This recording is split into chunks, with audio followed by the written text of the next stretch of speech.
Good evening and good morning to those who are in the States, and great afternoon to those who are in Africa, and a good evening to those who are in Asia and most part of Africa, Central African time, East African time to be specific. Thank you very much for joining us tonight as we'll be discussing just getting updates and further updates on the situation in Mali. As you know, guys, there's been a lot of things happening in the country of Mali. Mali is a country in West Africa, for those who don't know. There's been a lot of updates, a lot of things happening there in the country of Mali. And welcome, family. Before I even get too much deep into the conversation about Mali and the updates and all the things that have been happening, welcome and thank you very much for all our subscribers and for those who've been joining us and for those who've been supporting us throughout this journey that we've been taking. And thank you as we've started a new month, the second month of the year.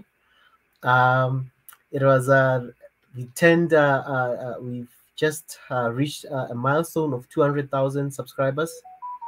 So family, please join us and continue supporting us as we are growing and going for even bigger numbers, and be part of this movement, be part of the growth, and hopefully you'll sit one day and look where we all came from, and you look all the celebration. Last night, for those who had joined us in the early mornings, we said we will not sleep until we reach 200,000.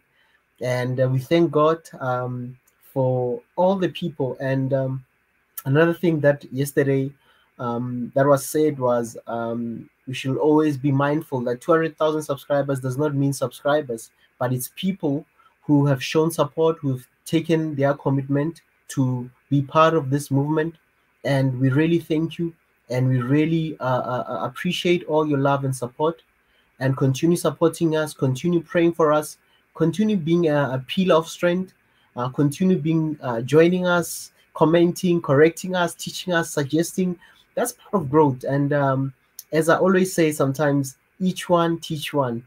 You know something that I might not know. I know something that you don't know. So as Africans, as people, let's learn from each other, and let's learn to listen to each other, and let's learn to be humble, and let's learn to be people who can give our time as well. This is also one of those things that as you are coming here, you're giving your time, you're sacrificing your family time, you're sacrificing your own personal time, and you're joining us and you're supporting us. We thank you very much for your love and support, and it really means a lot to us. It really means a lot to us. So continue where you so yeah, family. So we'll be going through some updates in the about what's happening there, the developing news about Mali. I hope we can have more people from Mali who can come and join us. And I'm still waiting for this other brother who's supposed to join us and give us some feedback. Unfortunately, something happened, an emergency, had to rush somewhere. But I'm hoping that somebody will be joining us in his absence, just to give us some of the updates. It's a brother from Mali. You guys have seen when we had the live stream, they were here. So please support us.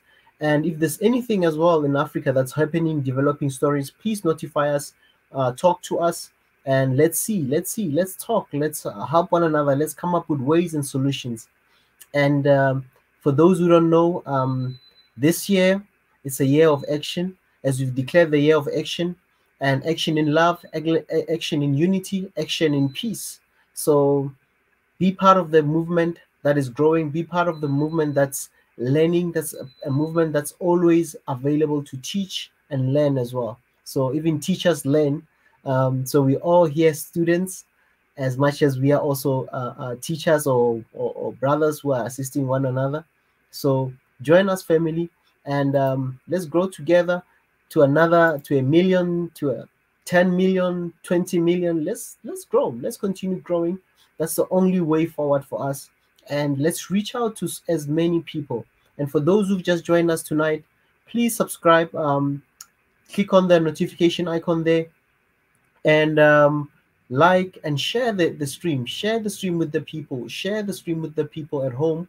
And yeah, let's get people talking. Let's get people playing their role. Let's have citizens that are active in their day-to-day matters, instead of people sitting in their corners, or sitting somewhere always blaming the government, or wanting the government to solve everything for them. So we are a generation that is willing to work hard, a generation that's looking forward to building this beautiful continent.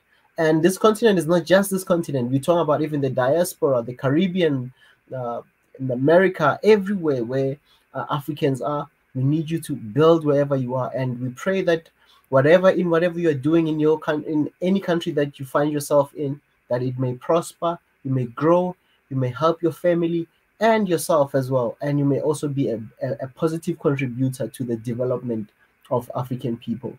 So thank you for joining us. I see a lot of people are already here. I see even familiar people like Sun Temple. Welcome, Sun Temple. It's always a pleasure seeing you on the comment section. And wow, I see even if your maintenance school. Welcome. I see a lot of people. Lich Barre, thank you very much. Lich Barre was here. He was part of the celebration last night. I'm blessed, brother. I'm good. I'm happy for the new level. 200,000. You know, it's a new level, and it also needs a new mindset, a new way of doing things, and more responsibility. So we don't just grow and think it's the same formula. We have to work hard. We have to put in more work. We have to pray more. We have to do so much more in this new level. So yeah, family, thank you very much. Thank you very much. So comment there, subscribe. For those who've just joined us, subscribe there, please. Subscribe. So let's grow together. And still waiting for somebody, but anyway, there's just something that's been happening in Mali.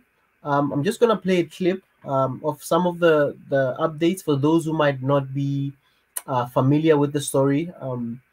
They've cut ties with France. For those who don't know, that Mali has decided to cut any political ties with France, and they've asked the French to leave their country. So, and we've also seen the matter with the ECOWAS also putting a lot of pressure with sanctions on the nation of Mali. So please, family, pray for those countries. Pray for Mali, pray for Niger, pray for Burkina Faso, pray for Guinea-Bissau. All these countries, we pray that there will be stability in those countries as well. And Sudan as well, we pray for stability. We pray for a political transition and a democratic transition into that country. And a lot of countries that have been going through turmoils, challenges, let's continue holding them. Let's continue praying for them, and let's continue being one as people, and making sure that we are our brother's keeper, and we are behind each and every brother and every country that's going through a lot of things. So please, family, as you're joining us tonight, first of all, I would love to open in prayer. I will open in prayer. As you know, I'm just going to open in prayer, and then we can get into the business of the day. Thank you, Abba Father, for this night. Thank you for this day that you've blessed us with, that our brothers and sisters can come and meet and discuss different issues, come up with solutions, and teach and learn from each other. We thank you for tonight. We ask that your spirit will be with us, your wisdom, your understanding, and your peace may abound in us. In Jesus' mighty name, amen. Thank you, family. Thank you for this day. Thank you for all your support. For those who've just joined us, please click on the subscribe button there if you've not subscribed. And if you're a subscriber, please just turn on the notification icon, and let's go, let's go, let's go, let's go, let's go, let's go. And another thing is, I see, wow, wow, wow, wow, wow. I see a lot of family here that is still coming in, and if you're still waiting, I would love to do just show some of the guys share a video about the new developments that are happening in Mali.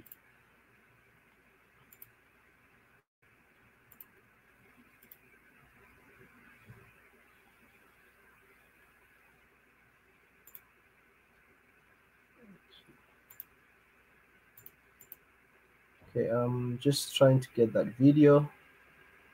Okay, I'm just gonna share the video quickly. Just bear with me, family. There's a lot of developing stories that I've been covering and reading and also listening, because it takes a lot when you're preparing for a show. You need to have a lot of info at your disposal. Priorities regarding the country's transitional government.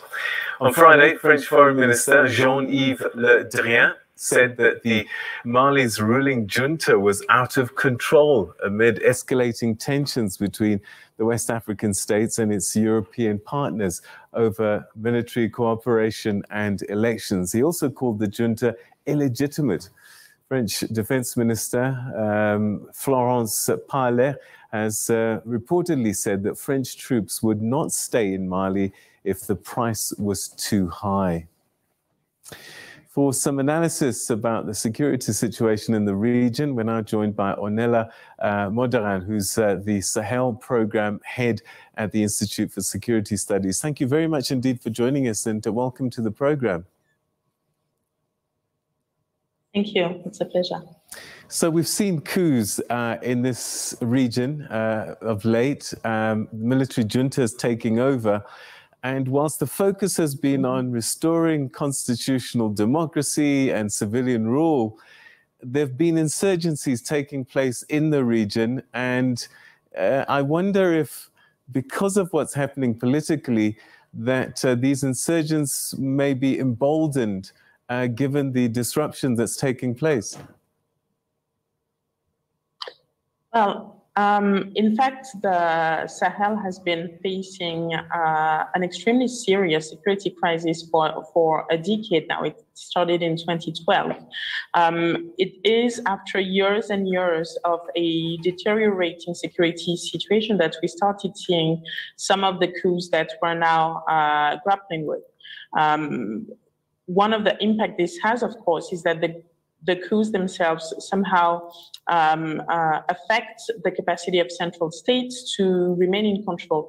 Now, in a country like Mali, where I am, but also in neighboring Burkina Faso, where another coup recently took place, one of the arguments that are put forward by the military conducting these coups is specifically that the incapacity of civilian elected governments to restore the country to peace and security. So one important thing to look at going forward will be whether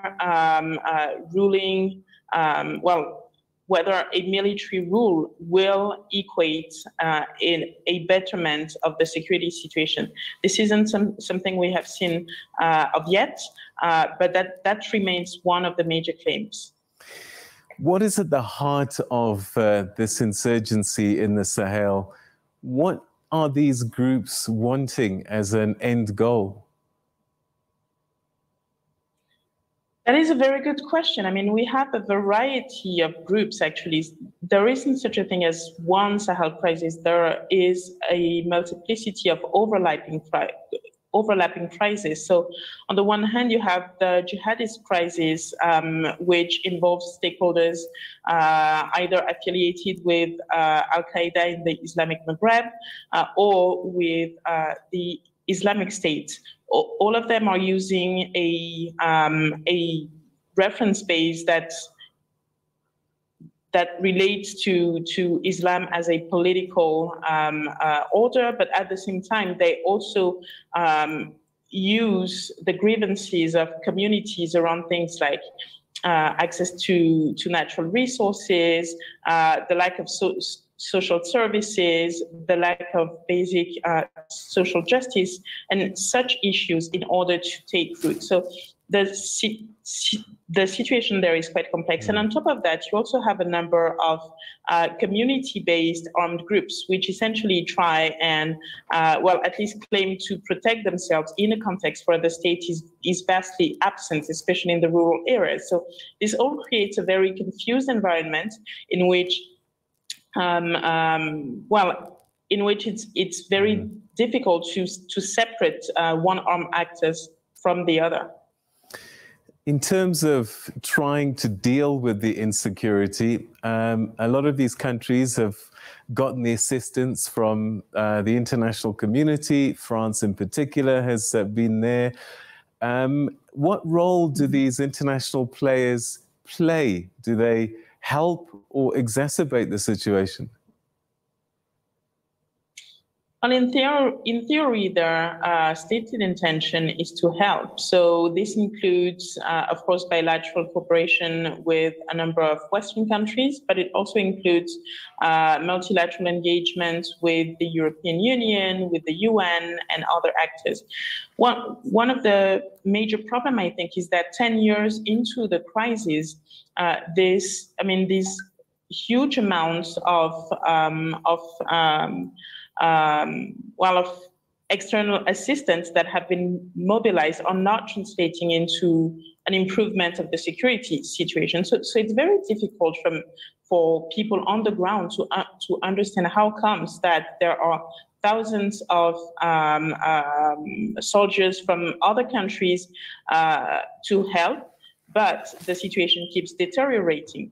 Now, of course, this apparent failure is not only the failure of external stakeholders, because the armed forces of Mali, of Burkina, of Niger, and of all the countries affected by this crisis are also involved. So it is a collective failure until now, which I think speaks more to the kind of approach that's being used. Right now, we have been stuck in a strategy to fight insecurity that's military-driven, that's hyper-militarized, and this is something that hasn't yielded the expected results. So perhaps one of the things that are needed is more of a political approach, in fact, in which the military aspect should be one element, but probably isn't enough on its own to win the battle over. All right, political solution, but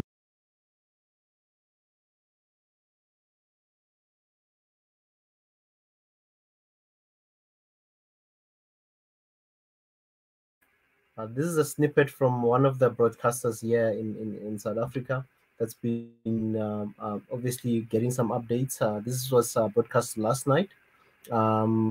So I don't know, family. I'm just waiting for somebody from Mali. Apparently, they had an emergency. Something came up, and then they had to quickly attend to their personal matter. But they promised to join us maybe a little later.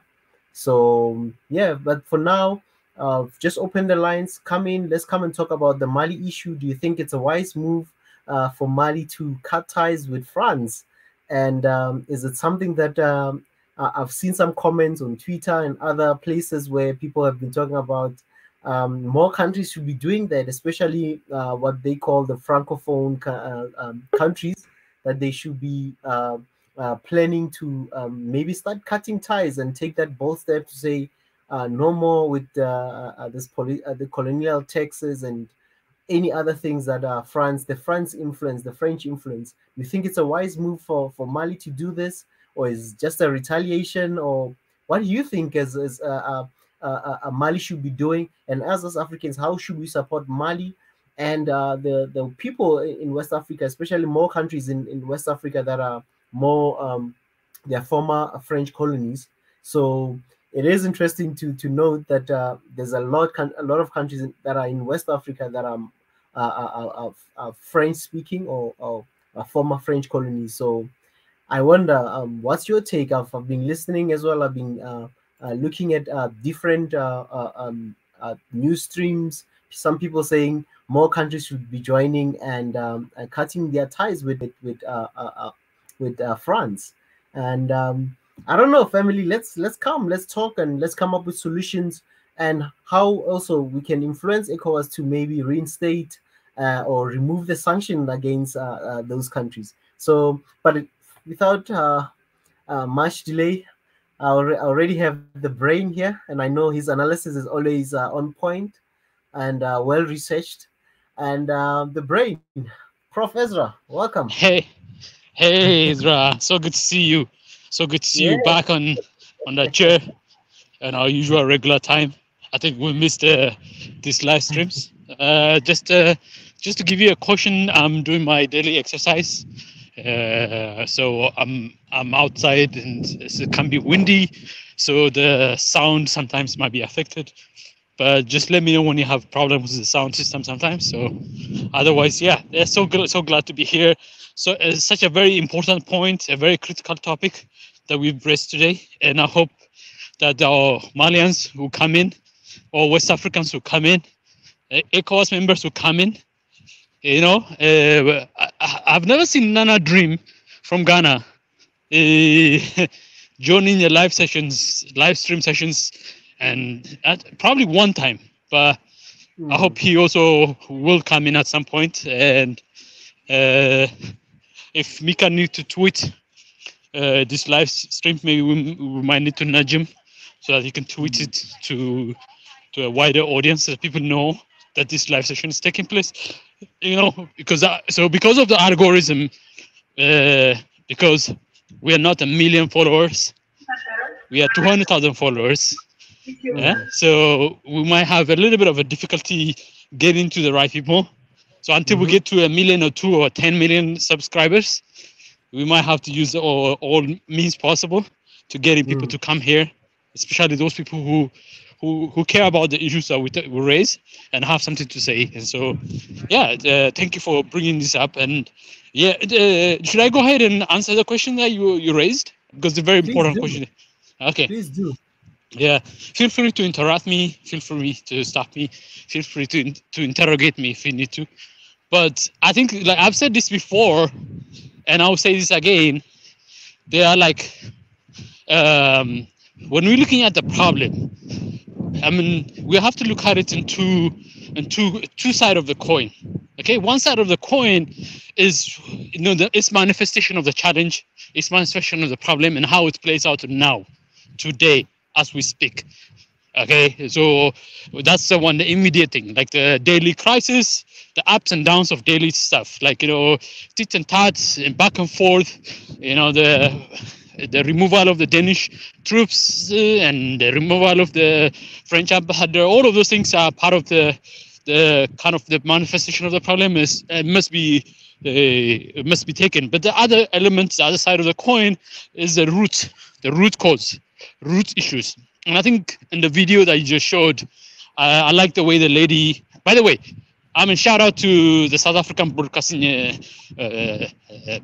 TV, broadcast TV. I don't know how I think Saba or the it's ABC. It's SABC. SABC. SABC. The South African Broadcasting Corporation. Shout out to them. Very, very good questions. Gave enough time for the person to really give it to us. And if I had gone to the France 24, it would have been a French person analyzing this, and I wouldn't see the context explained clearly like this. She gave good context. She didn't mince any words, and then I like that. I love the fact that she was given that space to really dive in as deep as she can within the time that was given to her, and that's also the kind of things that African medias, we expect African medias to be doing, and I appreciate that. So, which she dived into the depth of the problem. The insecurity of the Sahel has, you know, at least 10 years behind its roots. You know, it's 10 years back, at least. It might be longer, but at least 10 years. And then that insecurity that came from that, the overthrow of the Gaddafi, is something that she didn't mention it, but she alluded to it. and how that has translated into the broader insecurity in the region is something that we have to think about as we think about, longer term causes, like deeper causes, fundamental causes. We have to look at where the genesis of the conflict, the genesis of the crisis.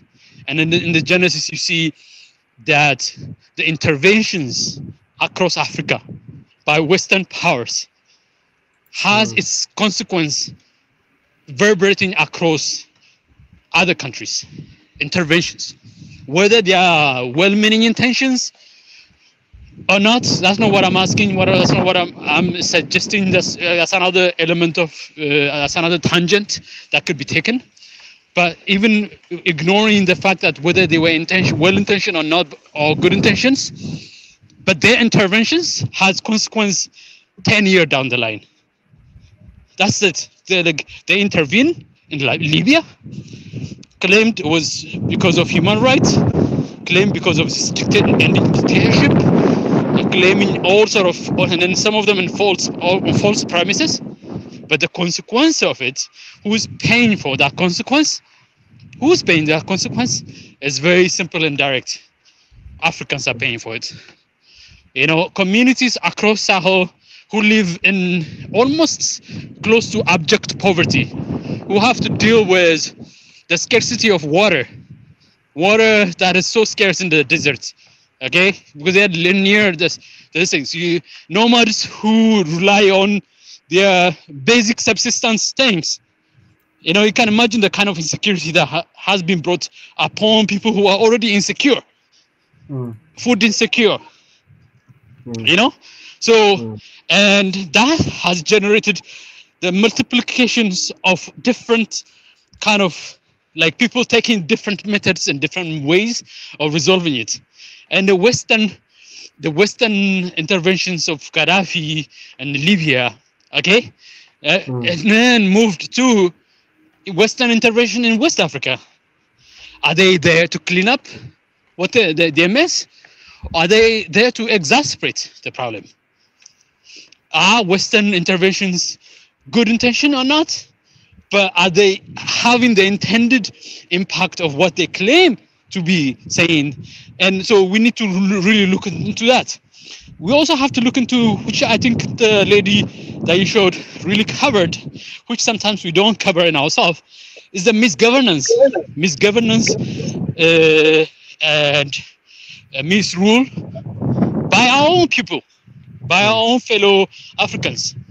And I think, like the political misgovernance, the economic misgovernance, the social misgovernance, that civilian or dictatorial leaders, it doesn't matter. If you misgovern, you misgovern. Doesn't matter whether you're democratically elected or not. If you fail to fulfill the needs of your people, you are not fulfilling the governance. Yes, we have challenges. You're in Africa, you have challenges. But those challenges can and should be used as opportunity. And yes. So sorry to cut you off. We have Yusuf on the line. Yusuf just joined us. But he, as I already told everyone that he has another family matter that he has to quickly attend to. He's allowed to just give us 5 minutes of his time just to give us some updates in Mali, and then we'll come back and discuss further out of the updates. Is it okay? Sorry to meet myself. Is it okay for him to also cover the broader regional implications, say the Burkina Faso and the Guinea element as well? Sure. So can you guys hear me? We can hear you, Yusuf. Okay, perfect. Hey, thank you guys for having me again. Like I said, I'm very sorry. Tomorrow we can elaborate more. I can get more deep into it. So let me just touch on the surface. So from the last time we've talked till now, we have had an attempted coup in Guinea the other day, and then a coup in Burkina Faso. So in the case of Mali specifically, the tension between France and Mali has been very tense right now. So the Malian transitional government are claiming that, are supporting the fact that France shouldn't have boots on the ground. So like I've told you guys in the last time, we have had a contract between France and Mali that prevented Mali the army of Mali to fly over some regions in Mali. Malians couldn't go into some areas. They didn't know what the French army was doing on their own territory. So the president, the Malian president, decided that any movement that the Malian soldiers will do wouldn't go through the French government anymore. And also, they requested that any foreign army that want to travel or do any type of how you say it, type of movement on the territory, the Malian territory, should be approved prior by the Malian government, which is very huge because for 10 years, France and other countries have been in Mali, living there like it's their own country and dictating the rules to the Malian soldiers. So after that, the French Minister of Foreign Affairs, his name is Le Drian, he decided to go on national TV with the his fellow Niger minister, and then they talked about how Malian are incompetent and they are illegitimate. So in response to that, Mali decided to send back the ambassador of France who resides in Mali. They gave him 3 days. So by today or tomorrow, he should be gone from the territory, which has never happened. Like I keep saying, the conflict that we are seeing in Mali, it's a very, very important part of history that we will talk we'll talk about this moment centuries from now. Is the same way when we had Thomas Sankara, right? People didn't know exactly the importance of him living at the time. So it has never been done before. It's people call it a divorce. It's called it a fight between Mali and France and all that. In reality, it's not the anti-French sentiment. I have to remind everybody that in 2013, when the Malian government decided to call upon France to help them, the Malians welcomed them with open hearts, open arms. You have people in Mali who named their children after the French president. That's how much the terrorism was bad, and that's how much people wanted liberation. So when those first contracts were drafted, nowhere did he say that Malian needed troops, French troops on the ground. It was just recognition. We needed aerial support. That's the only thing that the president asked. And from that, France decided to send all of these troops there. So right now we have Takuba, we have MINUSMA, we have Serval, and then we have other forces, right?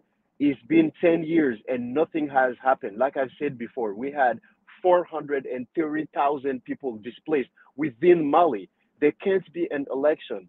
I don't know if you guys knew, in last 2 years, there was our opponent, the main opponent against our president, was kidnapped in his own country. It's ridiculous. He went there inside of some region and he got kidnapped by terrorists and he died a while later after they released him. He was kidnapped for a whole year. So there is no way that we can do election. Everybody knows that. But for some reason, French just has so many interests that I really want to get more into tomorrow. But there are a lot of interests that they are defending. So you can see how in Chad, they are for the same thing happened in Chad when the president died, Idris Deby died. Macron traveled the next day to Chad to welcome the son to the presidency. So you just have to ask why there is no sanction on this guy, why there is no call for election in Chad. But in Mali, which happened the same time, I have to remind you, the coup in Mali happened the same time when Idris Deby died. There is so much pressure in Mali, but not in Chad, because the president, the son, he's doing France's job. It's very simple. It's very easy. It's the same thing in Sudan. Sudan, the president has been there for 3 years. It's a transitional government. He's there for 3 years. In Cameroon, the president has been there for 40 years. In Gabon, the son and the dad and the son has been president. So we're just seeing a change, a shift in politics. Malians are demanding respect. We are demanding equal partnerships that where you win and I win. So that's the only era that's happening. So in Burkina, it's kind of the same thing. So I don't know exactly the stance of the Burkinan president. So what I'm seeing right now, he's also something like somewhat like the president in Mali. He's demanding more control over his army, more control over his territories. But so they're still working with France because yesterday there was an attack that was led by the French army that killed almost 200 terrorists. So which is good. But in reality, they are working with France. So I really hope that the partnership they have there, it's also a win-win situation for both of them. So that's basically on the surface. And I have 2 minutes. If you guys have any question in the meantime, I can answer them. And tomorrow, please allow me to elaborate on this. Can I ask one question? I think one important question would be, do the French have a vested interest in the insecurity of Mali? Does that benefit them? So what do you mean? Are they backhanded supporting terrorist group? Because there's a lot of evidence to suggest that Western powers have a reputation of supporting terrorist groups and pretending to be fighting them. Correct. Okay, so we have a movement called the Mnla. It's the movement for the liberation of Azawad, which they wanted to divide Mali, right? So that movement was led. They were supported financially and logistically by France because France wanted that divorce to happen. France wanted that area to be cut. So they were supporting those. I mean, I call them rebels, right? They were supporting those rebels in the north because you have to know Mali will be, if they capitalize on this, Mali will be the #1 producer of lithium in Africa. Mali has hydrogen that is 90% pure. It is nowhere else in the region, 98% pure. Mali has a lot of gold, right? So all that transactions is happening in the north. So the goal is really to divide and conquer. They want to limit the conflict within the borders of Mali. Let me give you an example. In Syria, you see how Syria was completely destroyed, how Yemen was destroyed, how Lebanon is being destroyed right now. But those conflicts will stay within the borders of the country. You won't see Saudi Arabia being destroyed. You won't see Iran being destroyed. You won't see Dubai being destroyed, you see?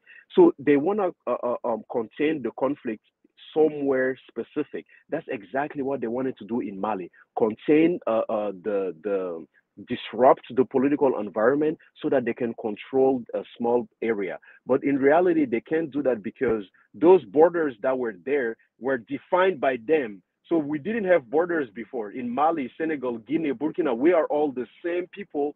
We speak the same language. We have the same culture. So people are just uprising and everybody is talking about it. But yeah, definitely, France is there in the north, working hand with the rebels, and they said it. They said it. For them, it's a solution that will favor Mali, but no, it favors them. Yeah, I don't want to get very into the interest right now because it's very deep. But yeah, tomorrow definitely we would like to hear more about it tomorrow. For sure. Yeah, thank you so much. That was very good.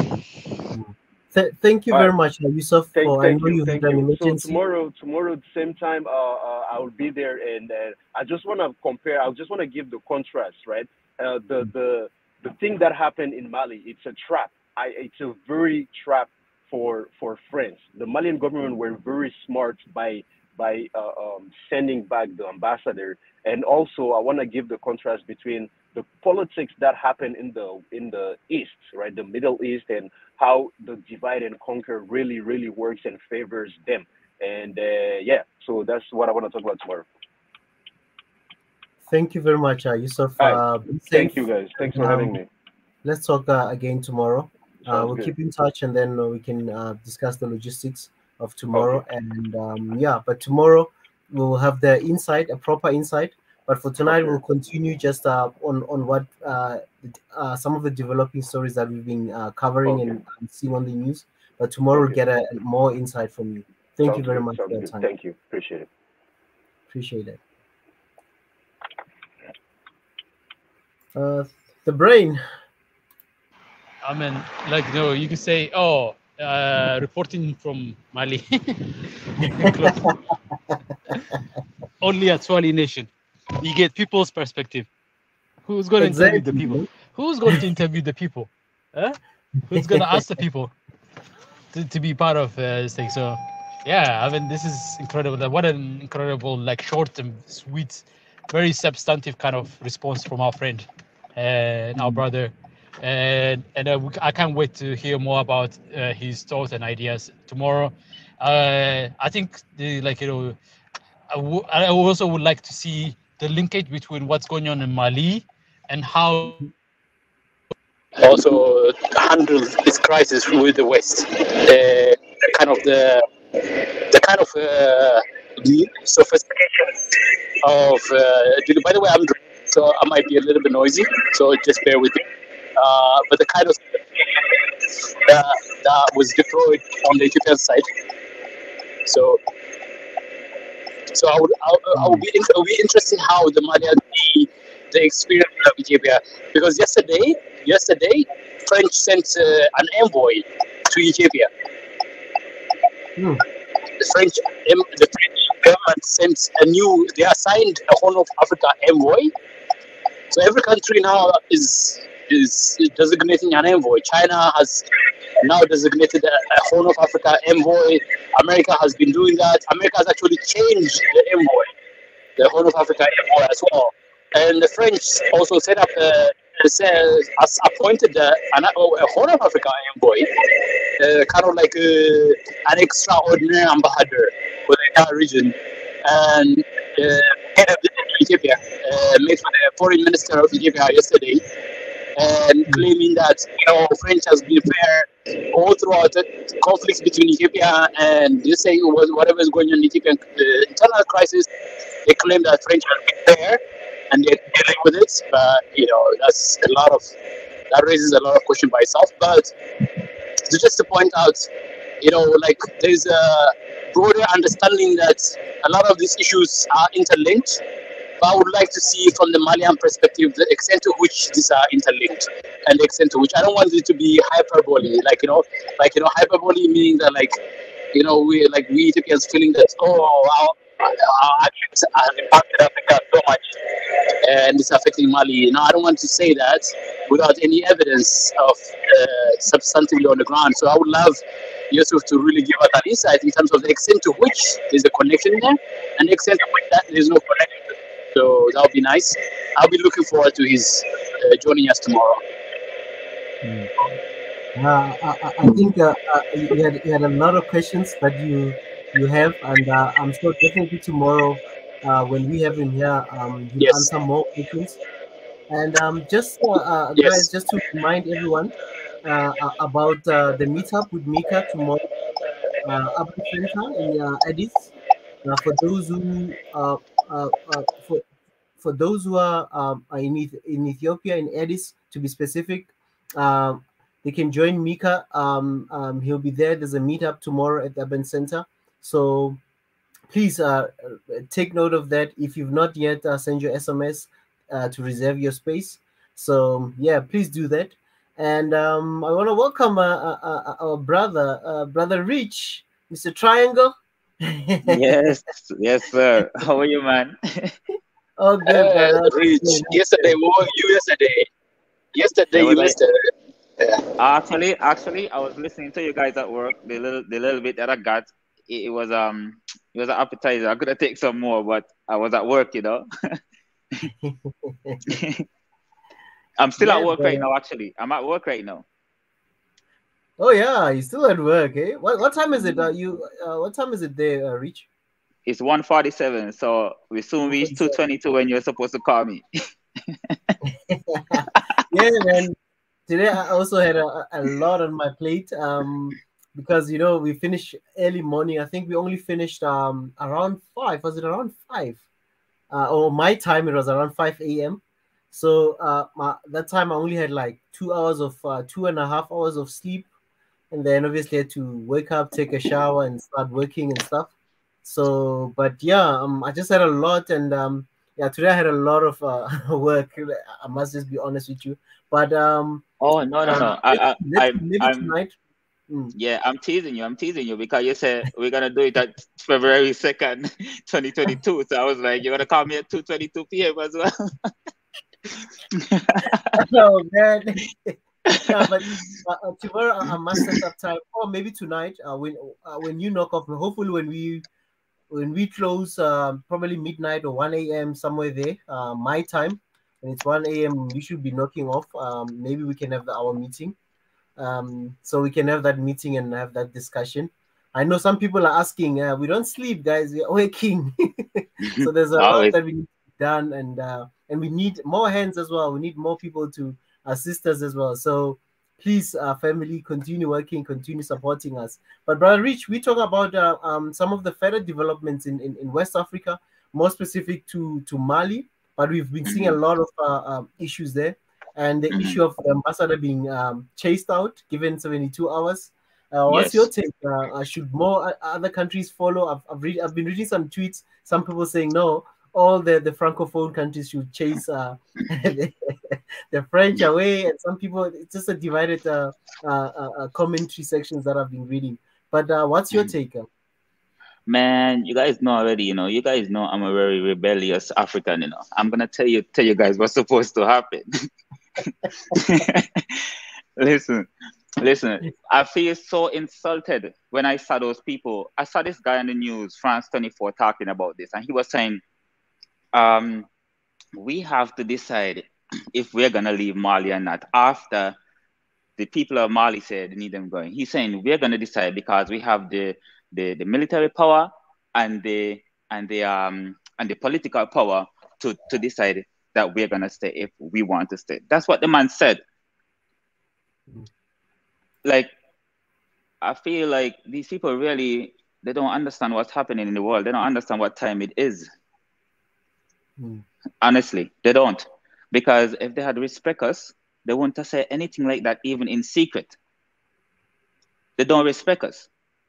They see us as their subjects. They see Mali and the Sahara, the Sahel as they call it now. They see it as the French southern border. They don't see it as it belongs to anybody. So they got all kind of troops in there and all type of things.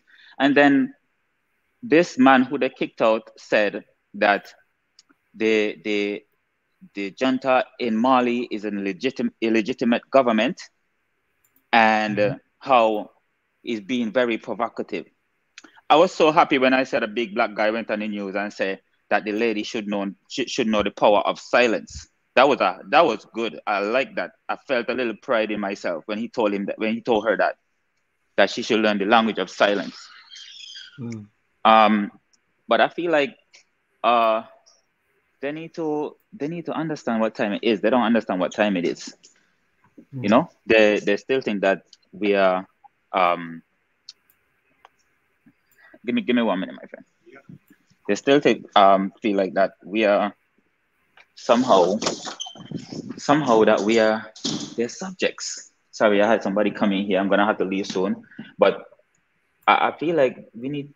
You see how you stop a train like this? It's not by talking to the train. You can't talk to this train anymore. This is a train that has been going for thousands of years, trampling God's children. We have to understand how we have to deal with these people, and we have to understand that we are not living in any peaceful world with these people. It's not peaceful. They say if you want to have peace, you have to prepare for war. That's how it is with these people. They still see us as subjects. I want the whole of Africa get rid of these people so we can start to just have a space to breathe, man. We need a space to breathe. We can't be having these people in our politics and so on like this and expect that we're gonna have any freedom. Anyway, brother, I'm gonna jump back in, but I have to go. But that's my little take. Thank you, Rich. Thank you, Rich. That was good. That was really good. Yeah, Brother Richard, by the way, I just sent you something that's a short draft. Just have a look at it and add some stuff, then we'll discuss a bit later.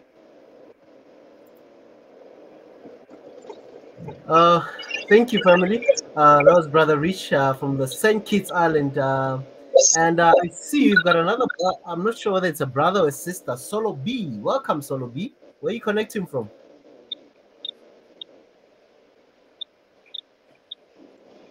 Solo B.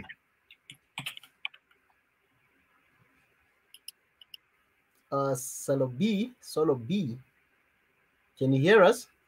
Can you hear me? We can hear you loud and clear. Hey, what's up, brother? All good, brother. How are you? I'm doing good. Joining you from Minnesota here in the States. Wow, man. Shout out to Minnesota. Yes, sir. Brother, we've been talking about Mali. I don't know where you're from. Are you somehow related to the continent? Absolutely. I'm Ethiopian, but most of all, I'm African. So that's where my heart is. Yeah, and what's your take, brother, regarding this matter and the actions that the Malian government is taking against France and decisions they've been making recently? What's your take on it? Oh, I mean, it was inevitable. It took long, but it was coming, right?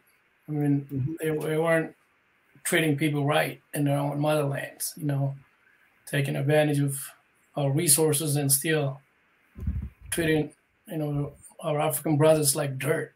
I mean, that was sure, long time coming, and I'm finally happy to hear and see the interaction the Malian government took. So I'm a proud African right now. I mean, I hope everybody else follows suit, and if they don't like what they see, they need to take action, man. It's about time for Africans to stand on our own grounds and our own 2 feet.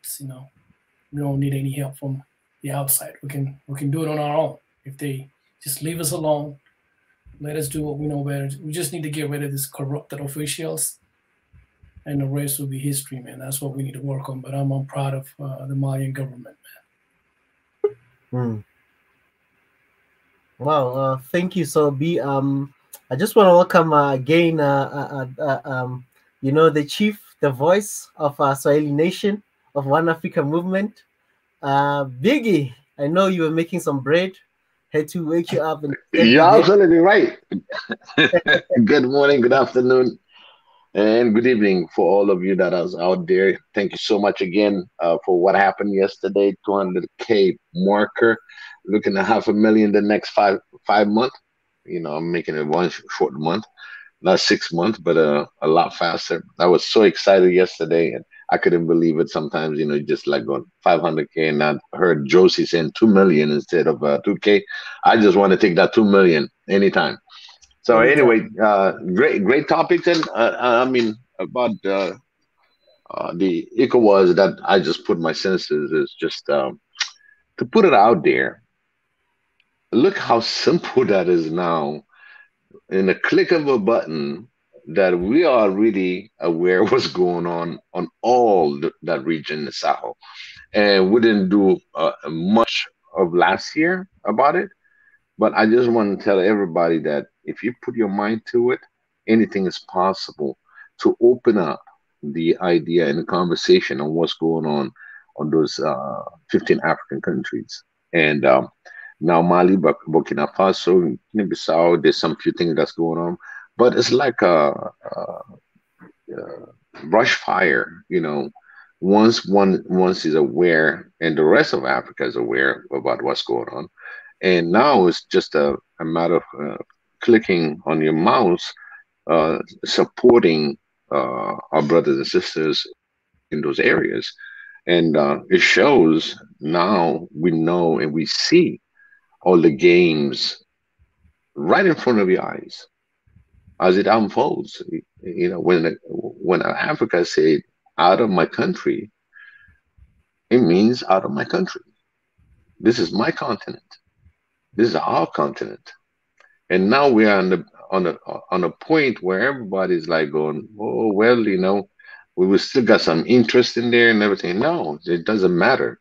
But just look at the power of people. We almost predicted this revolution because the French has been exposed over and over and over.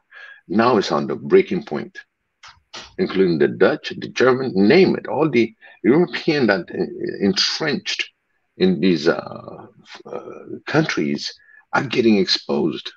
And I'm so glad to just put that in everybody's mind. If we put our mind together and fight together as one unit, I think we're going to be successful in the Sahel region, because this is one big scandal. I call it a Biggie, scandal. you know the term Biggie. You know the term the emperor is naked. Mm-hmm. That's what that came to me. When you say the French are exposed, that's the first term that came to me. Yeah, he just walked into him bare naked. So I think maybe the actual say no more, the no more movement really is working through the whole world to see. As we see, this is 21st century, 2022, and we're seeing this. I don't want to see it by the end of this year. Put it that way. I just don't want to see it. It's just, my brothers, this is something that so obvious, highway robbery. That's what they call it in America. This is highway robbery that's been entrenched for the last 60 years. And nobody said anything about it. But look at it now. Now it's coming out. So that shows by clicking your mouse or just hovering over your smartphone, we're making moves. We're moving. We're moving forward. And that's a good news. So we need to support our brothers out there in the South region. All these 15 countries need to be, hey, if you're not awake, all your brothers are awake around you. You need help. Seek help. All the African Union and everything else, you got ECOWAS, so it's another region to fiddle with you on your own, to stay away from the African Union, even though our African Union is not really funded, like I said, but they want to have a power, so-called ECOWAS. And that is exactly how now the new way of robbing people. I just relabeled it again. First, under OAU, it was the Independence for Africa. Turn around, have African Union, and guess what? Weakened the African Union by funding it for their own personal interests on areas that they aren't really focusing on. Now they turn around, the French comes with all this French franc changing. Just imagine, now they got to change the name.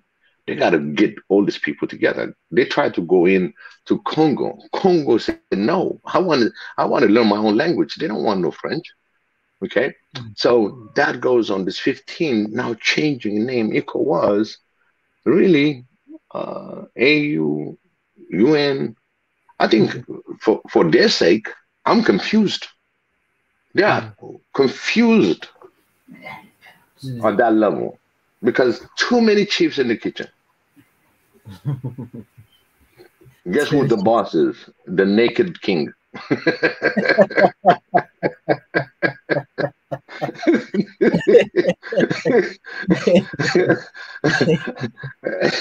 So I just put it bluntly, like today, we've been saying it this year is brutally honest, this is what's going on, and if you don't tell the thief he's a thief, you think he's still doing the right thing.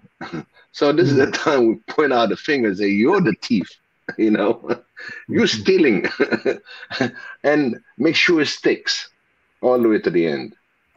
This is how we're going to regain our independence. Our independence from all the neocolonialism and deprived us from the Pan-African movement. And they've been robbing us and would never point out a finger on any of those thieves. So we're dealing with thieves, Africa. Literally thieves. Highway robbery. Rob you blind. And I found out in the click of my mouth, I found out how much they be robbing. There's so many history out there. It's just blind highway robbery. So if we don't tell the thieves, they still think they're doing the right thing. We're still dormant, but we're not. We show them. So anyway, this is what I have to say for what's going on there. Thank you, Zara, for that naked king. Thank you very much, Biggie. The thief has been caught. He got caught. But I just want to welcome somebody, family. The brain, Biggie, Rich, everybody. We have a brother, we have our professor, who's now Uncle Kuru, who's now an uncle, and he's been very busy. And we've missed him last night at the celebration. He's here tonight, and I'd love to welcome Uncle Kuru in the chats and in the comment on the contribution section. And Uncle Kuru. What up, guys? What's up, Kuru? Hey, Biggie, man. How you doing? How you doing, brother? Doing good, man. We missed you yesterday, man. We missed you. Yeah. Deborah. Even Deborah was not there yesterday on the 200K. You know? It was a marathon. Wow, man. A lot of things, man. Hustling, man. So being busy, that's why. So I was really tired, so I just couldn't. I couldn't see it. That's why. How are you guys? Oh, good, man. We missed you. Yeah, Ezra. Ezra, how come you're not coming? Man, I think yesterday you missed when I said my apologies to the family. Due to family matters and work, I could not come. And yeah, that's my biggest commitment at the moment. But I am coming on the second round because we're gonna come back to Ethiopia. So I will be coming next trip. Definitely will be there. Mika will be my tour guide. He'll be now a local, show me around as well. And hoping to see you too, Uncle Kuru. Can show me around, be my tour guide, be our tour guide. And I'm sure maybe in the second round we will definitely be more. I don't think I'll be the only one coming with Mika. I'm sure maybe Biggie, if he's not also tied up with bread, making bread, he'll probably also maybe come, and some guys as well. Mnla in Kenya. Apparently, he's the man who will walk to Ethiopia because he always walks at night. So he'll probably be coming as well. So somebody said they want to see me and Mnla there. And I'm sure more of the team will be there in the second round. Wow. God willing, man. You already walked 200 kilometers. You remember yesterday? Yeah. 200 kilometers. Wow. Guys, congrats to that. By the way. Congrats. Thank you very much. It's a big milestone, huh? That has been achieved. So congrats. Absolutely, and thanks to you too, Kuru. You know, you got a tap to your shoulder too. You contributed also to this one. The we were talking about it. That everybody that is on this panel, on the commentators, all the subscribers, everybody's effort, it finally came into that first milestone that we said within our 100 days. You know, literally. It works out that way. So congratulations to you too. It's just it was amazing yesterday. Amazing coverage. Mika had a great speech on it. Wow. Well, I'll go back and just we'll take a look at some of the highlights. Absolutely. Huh? Yeah, definitely. Absolutely. And in the meantime, I'm just busy preparing Doro for Mika. So that's why. Oh, we need some video. We need a little video on that, a little clip.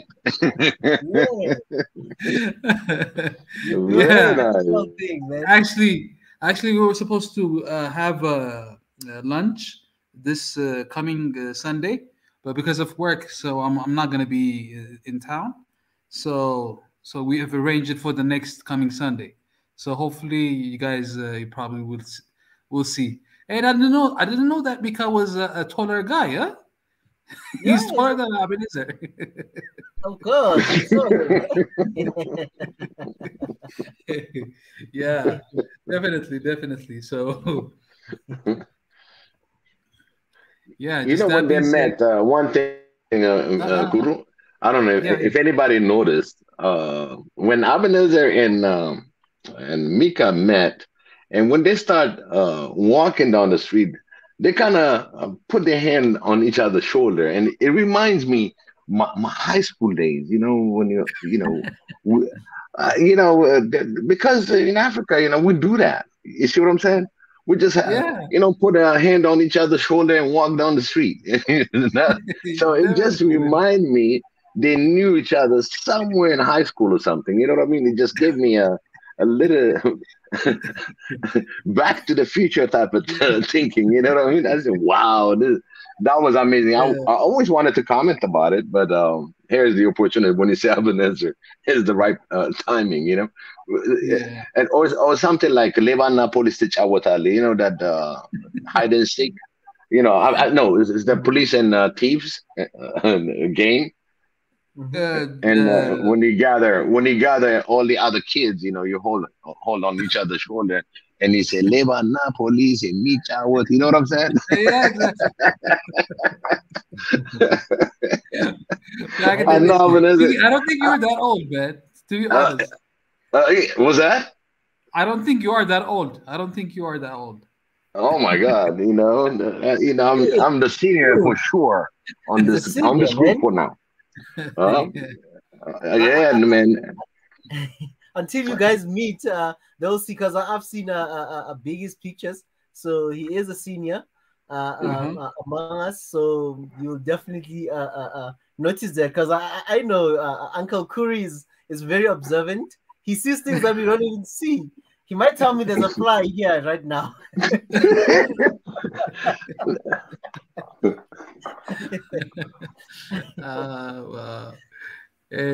So one thing I would say, you got a Q-tip right there by your monitor. How about that? Yeah, that's the I think let me see the National Theater. No. Yeah, Q-tip for your ear. Oh, right there under. And I was thinking of maybe you saw cleaning your computer or your keyboard, Yeah. You guys have good eyesight, eh? Ezra, let me ask you though. So with the screen now. So are we in the Situation Room now? What is it? No, this is just playing. This is my extra screen, guys. Let me just show you something. Maybe some people. This is also one of my workbench. Like if you can see here on my screen, there's my other laptop here. Okay. So sometimes when I'm doing other things here, when people don't see why this hand, people are asking about the hand. There's a laptop here as well. So. It's working. Okay, cool. Yeah, so that's like my additional screen. Sometimes. Just to divide things up and all that stuff. But normally when I'm now live, I kill and just let some videos play, like our content, just play in the background and stuff. So nothing hectic. This there's a laptop. That's exactly the Situation Room is that way. The Situation Room, right? Yeah, the Situation Room is that way. We play what we got on the background. Okay, Anderson Cooper. So but it's awesome because you know what? I'm glad that you brought up that topic because even in our audience, they probably didn't see that video that's playing on the background. It's nice because that's hey, I didn't see this one, so people can also review it. Whatever that's playing. I have a few things that I really want to work on that on the broadcast part of the house. We want to see our map, our plane map with defined. Of course, we want to know certain region, and I think every time that we talk about a region, we should be able to have a map of the country. And also, yesterday when you played the national anthem, I wish there was that the other one that has the the lyrics on it so people can read it also. So these are a few ideas that I suggest, that every time we talk about Mali, we bring the Mali, the Sahel region, we put all the Sahel region. And that gives us also our geography learning and knowing each other's countries within Africa. I suggest that. And if there's anything in our discussion, we can highlight maybe statistics. We can highlight the population. Because like I said, this platform is, we get to know each other.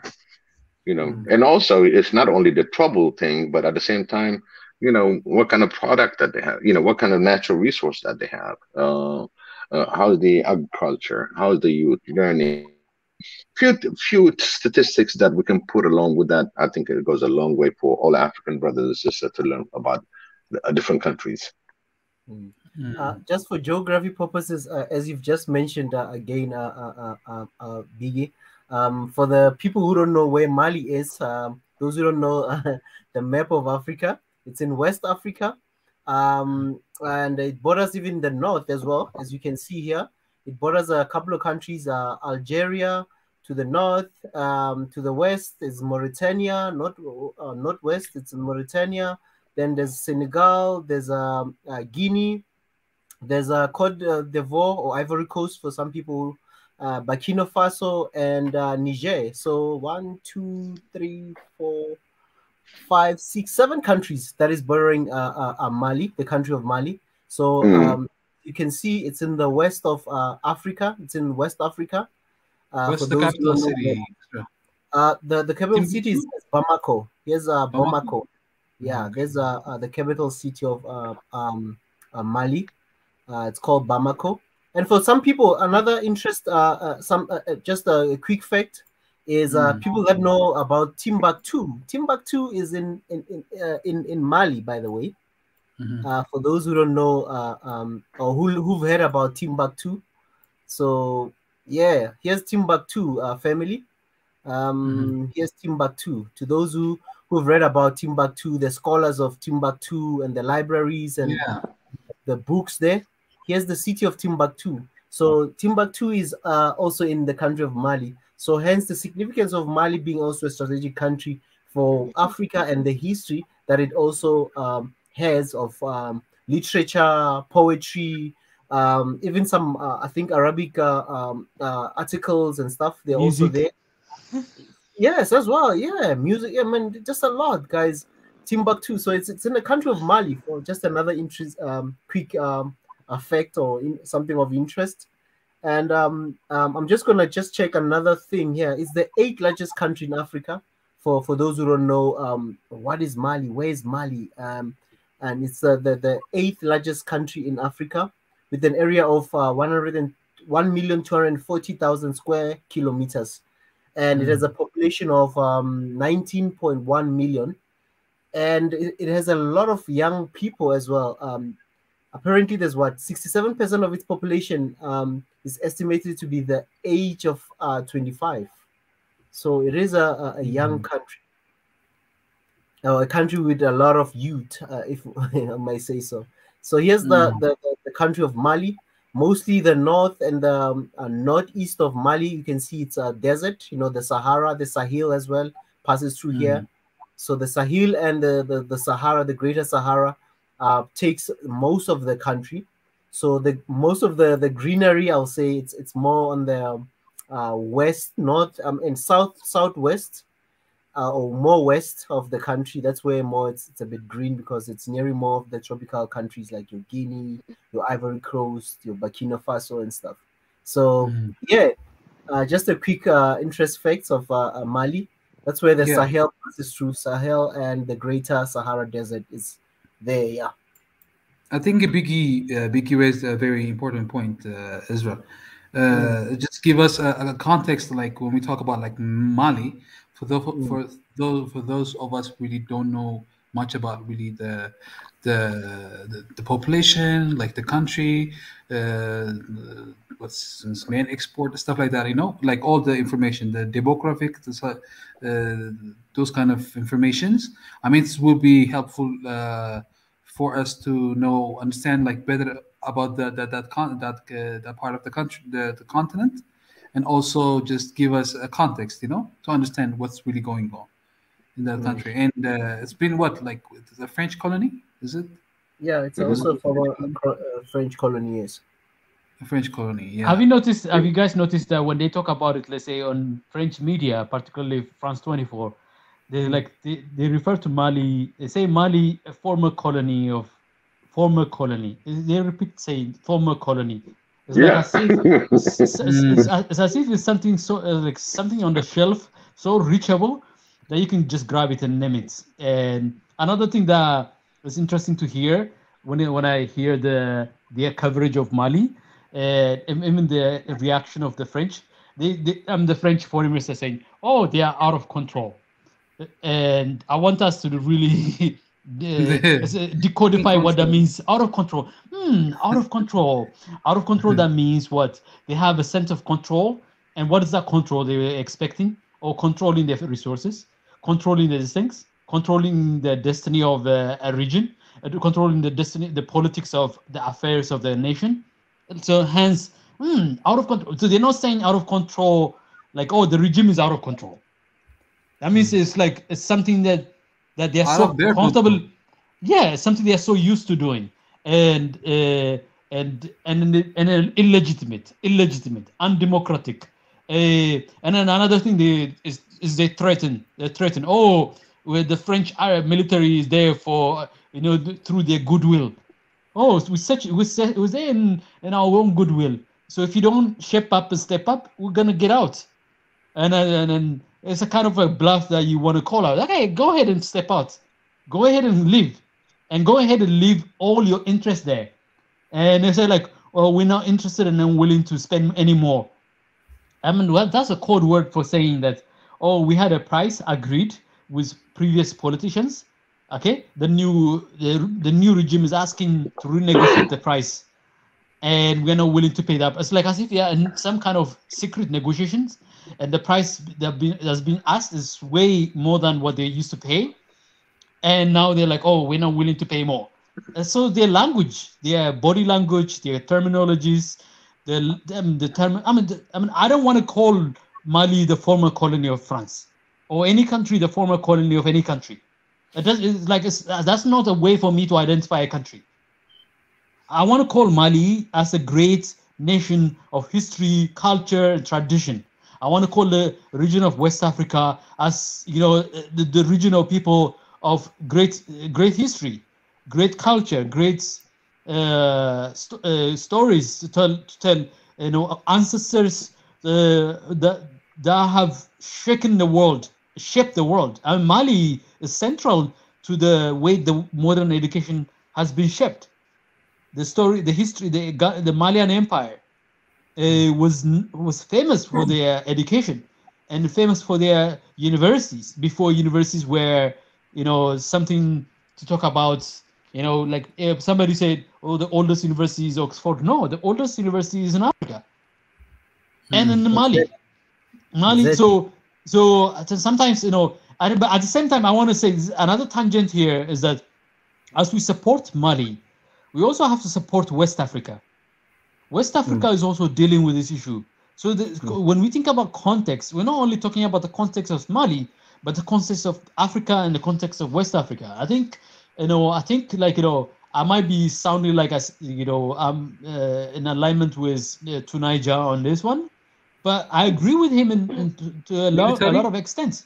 Yeah, not just the military part. He talks about setting a pattern of coup and setting coup as a means, military rule as a means of resolving deep and more sophisticated issues. And I think sometimes we run into the case of like, hey, we want to battle French and any Western colonialism or any kind of new way of exploitations of Africa, but we also don't want to battle efforts of Africans to really establish meaningful governance that is also in synchronous with the aspirations and the values of his people. And I think if there are efforts on the part of ECOWAS and the region to support that. We have to highlight that and promote that, and not really be sidetracked with the fact that Mali is joining the normal movement, but the normal movement is not only external. The normal movement is also has an internal component to it. That we Africans are also asking our African leaders to step up, their leadership to step up, to act and behave in manners that serves the interests, the strategic interests of our people. That to act and behave as if they value the self-worth of our people. They place the worth of the African person at much higher level than those colonial powers do. So we have to say no more to African leaders who take shortcuts, who are not synchronous with the issues and the circumstances of the people. And I think, when we say, "Hey, Mali, we support you in pushing the French to step up and to step out," we also push them to really step up and really taking to heart the issues and the challenges of the Malians and their region as well. And I think that's also another point I wanted to make sure it's also part of the dialogue, so we don't miss out the nuances as well. Yeah, Israel, let me ask. Yeah. I mean, like this African meeting that we're currently having in Addis. So is this issues going to be raised? I'm sure it's going to be raised. Oh, it cannot be not raised, but it will not be publicly heard. It will be probably behind closed doors, but it will be something they will discuss. It will be something they have to figure out a way to strategize.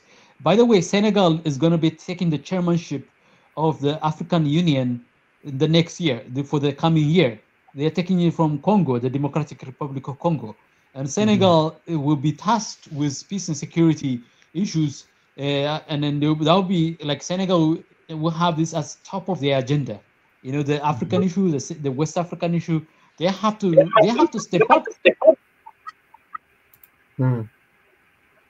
Wow. Prof. Kuru, probably as the brain has already said, I think that's how they'll touch base on it.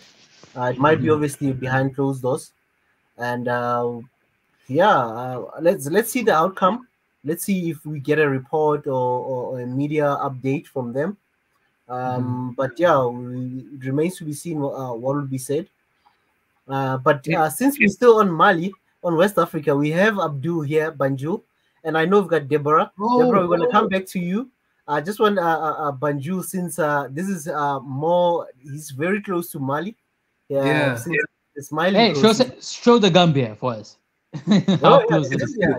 Benjamin. Maybe like a road trip from the capital of the Gambia to the capital of Mali. direction to that. Yes. Direction. Hello guys. I miss this guy, man. Abdul. Hello. What up, man? Can you hear me? Yeah, we can hear you, man. We are in Gambia right now. Virtually. My network is not good in this area. But Mali is a very critical nation. If you zoom out and look at just the way Mali is positioned in that region, that Sahel, they call it the Sahel, which is an Arabic name for, is almost, the desert is always looked at as an ocean. Ocean of, it's just like it functions like an ocean. So the shores, of the ocean, when you get out of the ocean, this is referred to as Sahel. So these are like the frontier of the Sahara. These are they have a very, very rich history in trading, going back all the way to the days of Andalus, which is Spain, trans-Saharan trade between, Africans and Arabs. But Mali today is its location is critical, and that's why most of these things are happening in this region. If you look at these countries, Mali's got almost six countries that are neighboring it. You know, you have Mauritania to, the west. You have Senegal to the west. You have Guinea to the southwest. You have Cote d'Ivoire to the south. You know, you have Burkina Faso to the southeast. You have Niger, to the east, and then you have, I believe, it's Algeria. Morocco or Algeria to the north. Algeria. So it's just critical. And all of these nations, they have a stake in what's going on, and the terrorism issues and or the modern day conflict that we've been having in Mali is because of what happened to Gaddafi in the north. A lot of flow of people came down from the north. Some were running away from the war, and unfortunately, people came back with different ideas, and they infiltrated the system and tried to take over. It's just a problem in the north with extremism, and it's just been a mess. Could it be financed, you by the know, way, Abdul? Could it be instrument of, because I was asking the same question to our friend from Mali earlier on, the question of like, is there some kind of interest on the part of those people who are claiming to fight it to actually keep some degree of insecurity in the region, to use it as a political tool, instrument to keep, let's say, Senegal to behave or Cote d'Ivoire to behave, not just Mali to behave, but all these other countries to behave and act in a certain manner? Yes. If you look at, they call that region in Mali the Azawad region. They are calling for independence. But the French, specifically, this idea favors them, because to be accepted by the Malian people, you need to create a sense of fear and uncertainty to the population, to let them know that if you don't leave me here in this country, there are people up north who are going to come down and take over your country. So we need to be here. And the idea of having extremist militants in your country, it favors, like you said, these so-called Western nations that are coming in the name of fighting terrorism. So it's definitely favoring them, because they're not really doing much. People are still being killed, and they are just, unfortunately, after the resources, and they just want to maintain their dominance over the people, and people want them out. Mali is a huge country, and what is important to note also is these countries are all connected. I'm talking about blood. Almost half of Burkina Faso are of the same people of Mali. They speak the same language. It's the same people. Parts of Guinea, majority of people from Guinea in the south, they speak the same language as Malians. These are very important things to note. Majority of people in Cote d'Ivoire, including the president today in Cote d'Ivoire, the president in Guinea, they are all the same tribe. They all came from Mali. So you might see all these countries in this region, but they're technically they're literally the same people. Even in my country, more than 34% of the population would claim that they are descendant from Mali, and they are the majority. And that's why this influence of Mali, they're not the richest in the region, but the influence is there, the historical influence. Mali is the land where the ancient Ghana Empire was, and Mali is the land where the Mali Empire, which the name is still, the Mali Empire was there in the 14th century. Mali is the nation where the Songhai Empire was too. So all these empires really, came from the Sahel area. Songhai.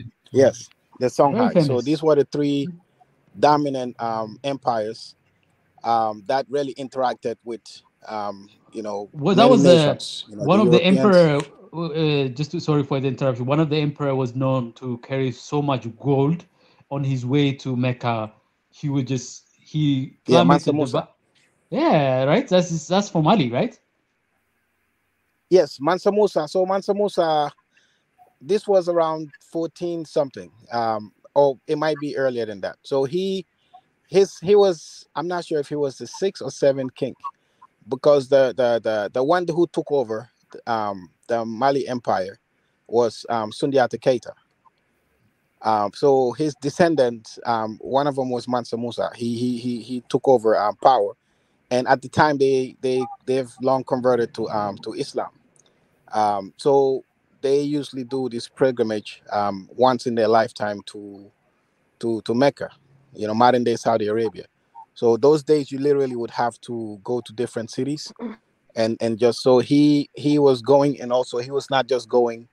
It was like an event because you go for months. There was no vehicle, no airplane, so you would literally have just An a line entourage. of camels in their thousands, and he loaded everything with gold. So when he got to Egypt, the value of the gold just went down. And the Europeans, and that's how he became famous. There's a famous picture of him, and interestingly, that picture was drawn not by Africans; it was the Europeans who drew the picture of Mansa Musa holding a goal. That's how famous he became. All throughout Europe, they were just talking about him because the whole world, the value of gold just went down because he brought so much more, and just things just went out of control. And he came back from Saudi Arabia and brought a lot of builders. He really built ancient Mali. Really, he really built it. So it's a lot of history It's in such this a, region. But unfortunately, the people are. Isn't it just such a beautiful thing that we have such history, that we had people who made history? These are people who made history. And why can't we make the same history now? Or why can't we make even greater histories? Exactly. I don't know if Ezra can Google this picture of Mansa Musa. That was drawn by the Europeans. I was just looking at it. Yeah, I know about Mansa Musa. and something of interest, guys, that I've been noticing just going through the map was looking at this region, guys. I don't know if it's just me thinking, but I'm looking at all these countries that have had like sort of a rocky government, or the structure of power being really challenged so much. I'm looking at this. This is Mali, right? If you guys can see Mali, right? Yes. There's tension here in Mali. Niger, same thing in Niger. Chad, same thing with the government there as well. There's issues here. Northern Nigeria. Sudan. Yeah. And Sudan. And then in Sudan, look at all these countries are borrowing each other. And northern Ethiopia. And northern Ethiopia too. And northern Ethiopia. Then northern Ethiopia. Now we're talking here, this part of Ethiopia. And then Central Africa. So then you go down. But the funny part, what's interesting, Prof. Ezra, is looking at the Sahel region from here. Let's just say I'm starting from Sudan, or let me start from Ethiopia, right? Say from Ethiopia, you go to Ethiopia, then you go to Sudan, then you go to Chad, you go to Niger, you go to Mali, and you go to Burkina Faso. All here, it's a sort of a zone that has been shaken so much at the moment, where we don't really have a full stable government in all this region. Besides, obviously, Ethiopia, that is northern Nigeria is also going through it. Northern Nigeria. So all these areas, if you look at northern Nigeria today, you look at Niger today, you look at Mali, you look at Burkina Faso, all the way down to the Atlantic Ocean. That's what the Europeans did when they came in. This was considered, so Sudan was considered two. Sudan means black in Arabic at South. So it was considered two. So they had Eastern Sudan and Western Sudan. This is how. So that whole region in West Africa you're looking at was considered Western Sudan. It was the same thing. It was the same people. So it was just when the Europeans started coming in and they started splitting these lands for economic reasons. But it was just you could literally, people used to travel from Kano, northern Nigeria, and just go to Niamey in Niger easily. And there's still roads there. And then you could find yourself in Burkina Faso and Bamako, and then there was a guy who was captured. He's originally from Guinea. Today, they call Samori Toure. Samori Toure was captured in Kano, northern Nigeria, but he's Guinean. So that just showed you how dynamic and how people used to have easy access to these regions. It was not even country; it was just regions within Western Sudan. I saw a documentary on the Aswad people. and very, very downtrodden, very like difficult kind of life they live. I think it was on Al Jazeera a while back. But can you tell us a little bit, because they seem to have they seem to spread out across the Sahel, and they seem to be the link in these things. What is the thing about? Tell us a little bit about them. Let's us educate a little bit about the rest. What all of us here about those people. Those people who traverse they are nomadic. I know, and they live across borders from Mali, from Mauritania, all the way to I think Sudan, and in the kind of people they I don't know are. if it's my phone, but is Ezra, are you guys hearing him? Yeah, at some point we could not hear you. You were cutting up. Okay. You were breaking up a lot. Yeah. So I was talking about people of Aswad, the Aswad people, and I was asking if you can really elaborate a little bit about them so that we know a little bit more than this. I saw a documentary, so I've seen a little bit of them, but but I want more somebody from a very local perspective, who they are and what it is. I know from far they are not necessarily very wealthy, rich people. I know from far they are also being exploited to be and they've been used and utilized to execute French policy in that region.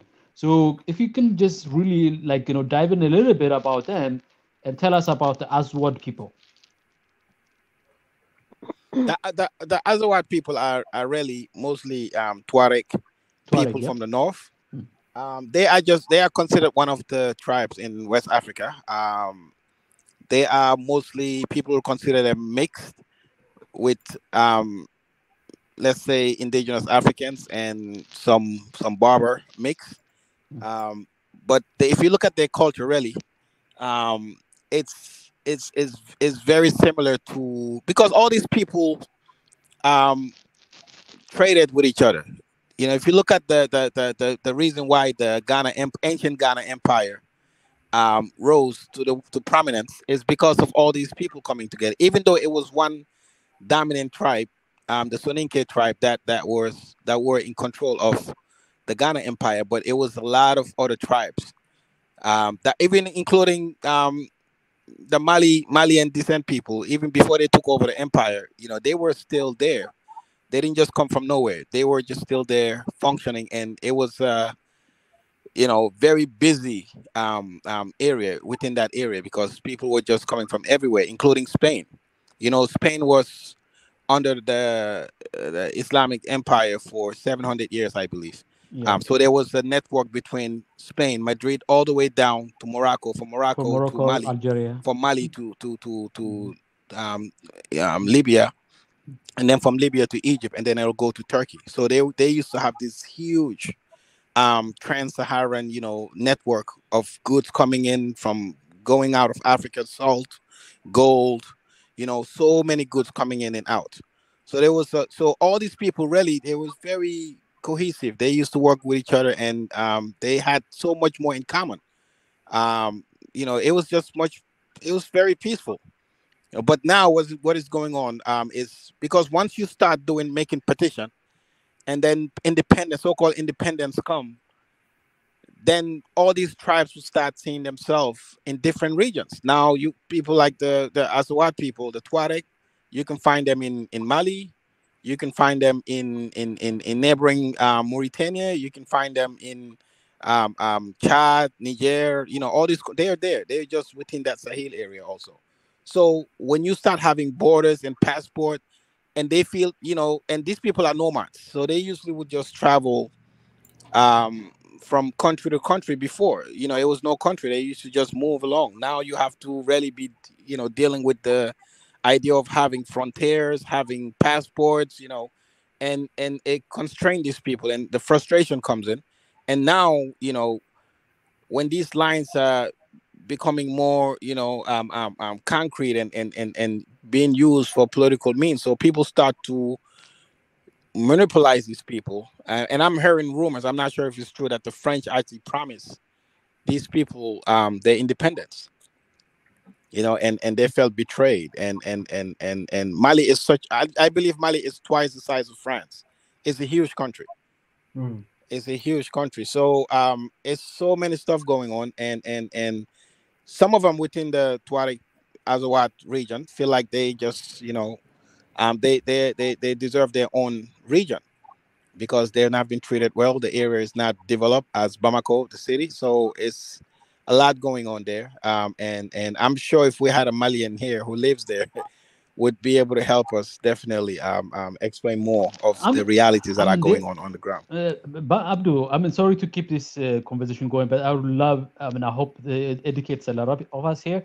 Like, my experience just from the top line view, looking at the region, including the Azawad people and everybody else, and from the picture you painted of pre-colonial era, there used to be a very prosperous, very wealthy, and very interrelated, and that has resulted in a mix of even the DNA of mix. Like, so you look at the Azawad people, and they look a mixture of black and Arabs. Not just Arabs, but even the Berbers. Berbers are not necessarily Arabs, right? They are node of that. But today in the today world, they seem to be downtrodden.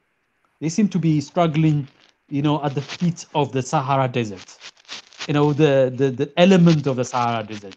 They seem to be, their lifestyle, their water access, from water access to feed access to goods access. They seem to be dealing with all sort of these ills of this disintegration. The impact of disintegration is the brunt of the costs comes to them. And then is it possible to think that they are aspiring for that, united Azawad nations because of the feeling of that, the feeling they what they're feeling, which is this disintegration is causing us a lot of pain and suffering, physical, material pain, even more than that. So is there a linkage between disintegration of the region and the reconstruct of the region in the image of colonial era, and the linkage between and the correlation with the suffering that you see in the Tuareg communities, in the Sahel communities, and then also even the poverty that you see in outside of the Tuareg communities? Is not limited to that. Mali is a very poor country, like a lot of African countries, and nobody seems to be rich anywhere, like as a result of the state of Mali or the creation of Mauritania or the creation of all these African states that have been created post-colonial. So can you elaborate a little bit about the nexus between disintegration of the region and the consequence to people's livelihood and life? And also, Ezra, I just want to ask everyone: is there any relation? Before that's an that? issue.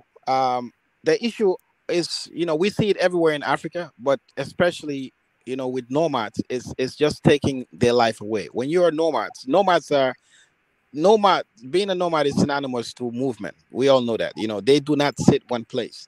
So if you're in Mali, you see a nomad in Mali, you come back there, in 2 weeks, you might find them in Mauritania. They move. They don't just sit. They've been doing that for thousands of years.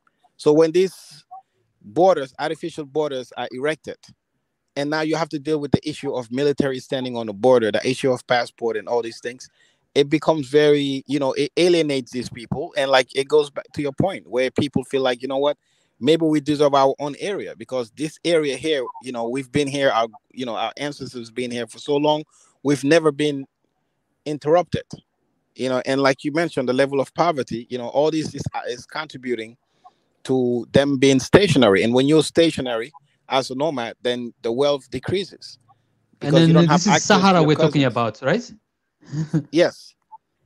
All these regions, when you look at the physical terrain, they're just, it's a little grassland, but it's mostly just sand, desert area. It's like, for me, it's like look at how Afar look like. Yep. That will give you an idea of how they are nomads. The Afar people are nomads. Yep. Exactly. And we have a lot of nomads in West Africa. Most of those tribes they really like the Fulanis are nomads originally. It's a lot of tribes in West Africa that at least in the Sahel region, that we just normalize. They moved around because, you know, when desertification started coming in and the lack of water and all these things, people tend to move from east all the way down, you know, towards the ocean, and it's just creating a complete mess in the region. And the same thing goes for a lot of, you know, you'll see this, you know, to a certain extent in most of these areas where, you know, you see these borders are erected. We just mentioned Afar, but when you go to Eritrea, you'll see the same people. And then when you look at the border, same people, you know, Oromo. Mm-hmm. Yes. Hello? Yeah, we can hear you. Oh, drop that. Hopefully, hey guys, hopefully this has been educational. I don't know, Ezra, what do you think about this? But I feel like I'm much better informed about what's going on and the context. I think context is important. Context of the challenge is important in resolving African crisis. If when we say African problems, African solution for African problems, I think this is the thing. We have to recognize the nuances and the sophistication of what we're dealing with. And we are trying to reverse the damages of colonial borders. And how do we maintain the new borders while also accommodating, you know, the aspirations of vast areas that are interlinked and intertwined? And how, you know, how flourishing relationship once flourishing. There was once a flourishing interrelations between people across Africa. The history of Africa that we don't know about. And I think to me, this is what it is pointing to. We have to go back. Sometimes it's, you know, it's not good to go back to history, but there's some history worth repeating. And this is the kind of history we should try to repeat. Create a kind of unification of Africa at such people level, and then, you know, use borders as not as limitations, as boundaries to limit people's mobility, but as a means of administering these aspirations, as a means of administering these aspirations. I think we are up to that. We are capable of resolving these problems. We are more than capable of resolving the problems, and we don't need these people who come to spice up our problems. You know, what the French are doing. They're trying to spice up our problems. You know, really like add salt to injury. You know, make it even more painful, make it more difficult for us to see past these complex problems. We know Malians people would not want their Tuareg brothers to suffer because they have ancestral relationship with them. We know, I mean, like, you know, what I mean is that, like, when I say Malians, they are Tuareg Malians, they are Tuareg Nigerians, but we are Fulani Nigerians, they are Fulani Nigerians. So we know we've had history of interrelationships, intermarriages, shared religions, shared faith, shared history, shared economy. Let's try to find a way to create a renaissance of that. And I think that's where the solution lies. The renaissance of Africa lies in knowing that our ancestors have figured it out. Our ancestors had a formula that worked for them, that created prosperity across continents. We had prosperity across continent. When he had a Malian emperor, had an impact all the way to Saudi Arabia, all the way to Europe, because of the wealth and the riches. And it's not just because, you know, he went and mined those gold. He had Malians. He had all type of West Africans who were part of it. So I hope this was educational for a lot of us. I hope Abdul comes back and really finish off his point as well. But I just want to ask also, you know, is there any correlation between what is happening in Mali and what is happening in Russia? Oh yeah, I wouldn't doubt that. Russians would be thinking, okay, let's outsource. Let's create new theater of conflict to keep the West busy. So Russians, from a Russian perspective, they will look at it. They will look at this is an opportunity. They look at the crisis in Ethiopia. This is as an opportunity to keep the Western powers busy, and they will look at West Africa.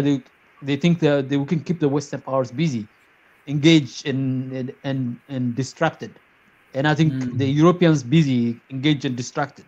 So, and I think like the world is at pains to really get over some kind of old methods, old ways of doing things.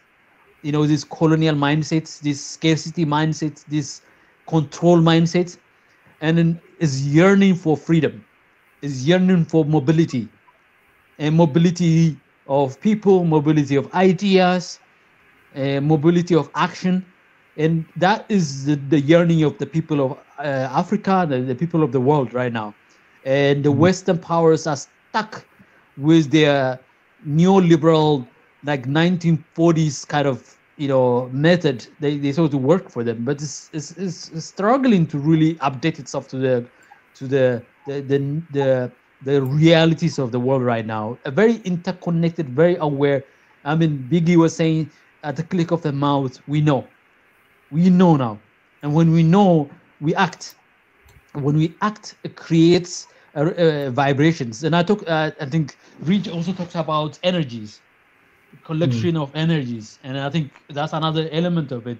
So a lot of these things are happening, but I think yes, there's a connect. I won't say there's no connections.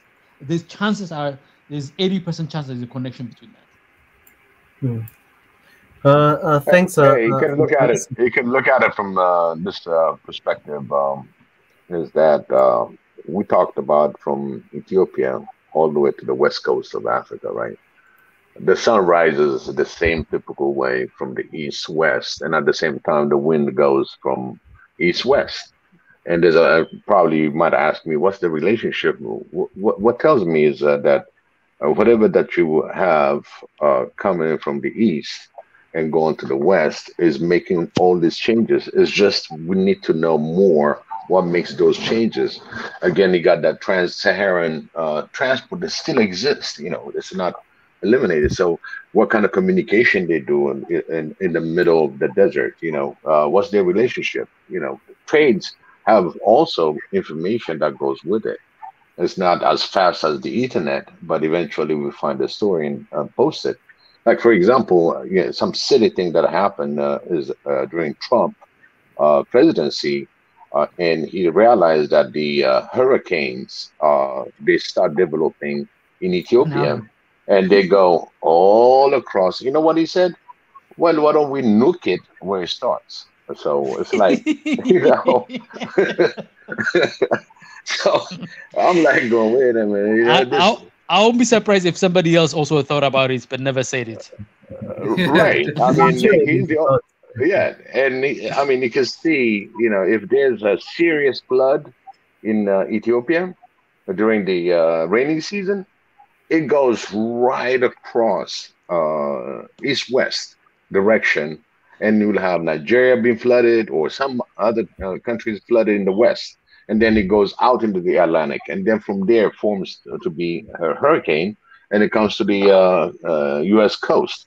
So this is something that, if you look at some weather channels, that's where it starts in the highland. And for some reason, I don't know, that's where things starts.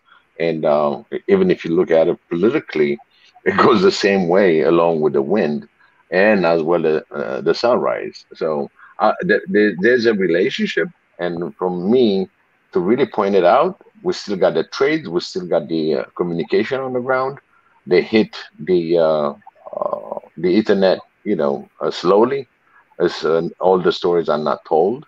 But again, there's some kind of a movement when it comes to the way Niger started, goes to Mali, it goes across now the rest of the ECOWAS. Now all 15 countries are put together. And there's something in there that's a moving force. That's what I look at it from high level on deciphering what's going on psychologically.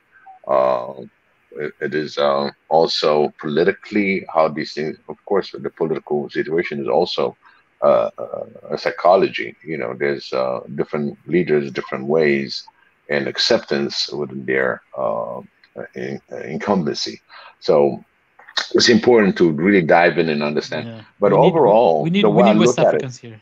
Right. The way I look at it, think about it. We are in the move for one Africa.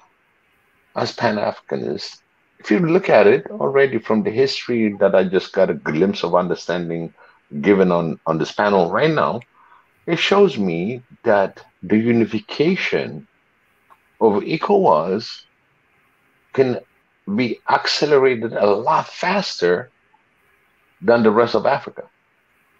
And these are, if we can support them, if we focus on what's going on and help them, the success of ECOWAS into World Africa benefit, not the European benefit, I think we got something that we can work on.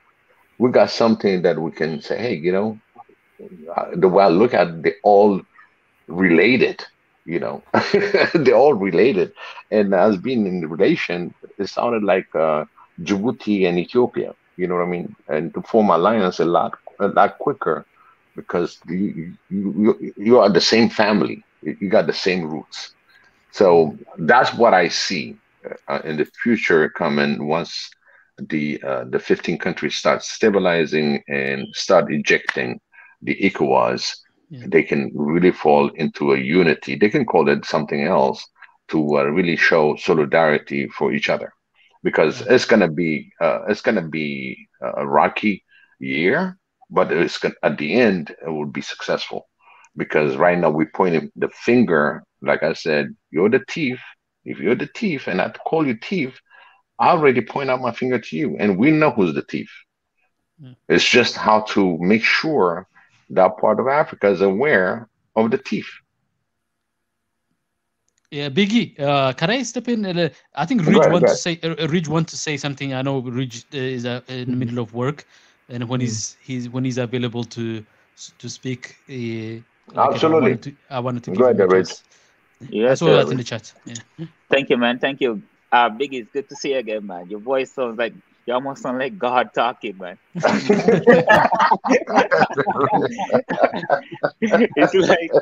like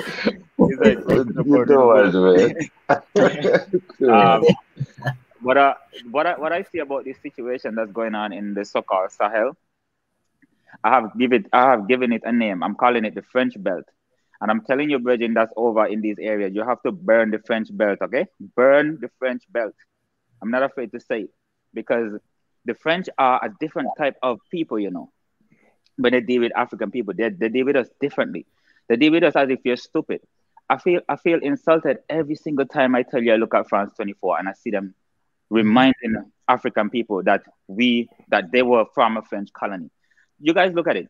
Every single time they talk about the Sahel, these countries, they say, which was once a former French colony, which was once a former French colony. They're not giving us our own identity. They're taking that away and they're still holding on to it.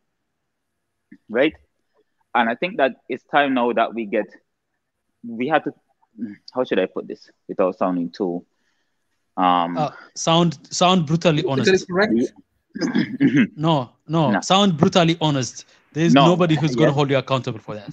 Thank you. Honesty, thank you. Yeah, so it's fine. We need to teach these people a lesson, okay? And it's not a lesson you can teach them with words. You have to. It has to be.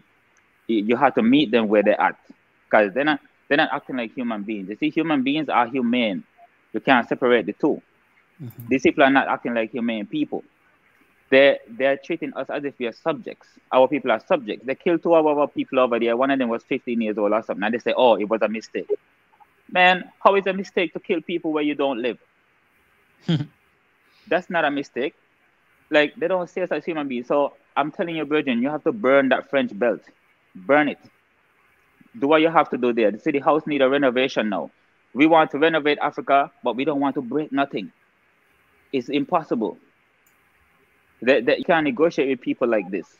You have to tell them what it is, and you tell them there will be consequences if you don't follow what we say, because you're in our land. You're not in France.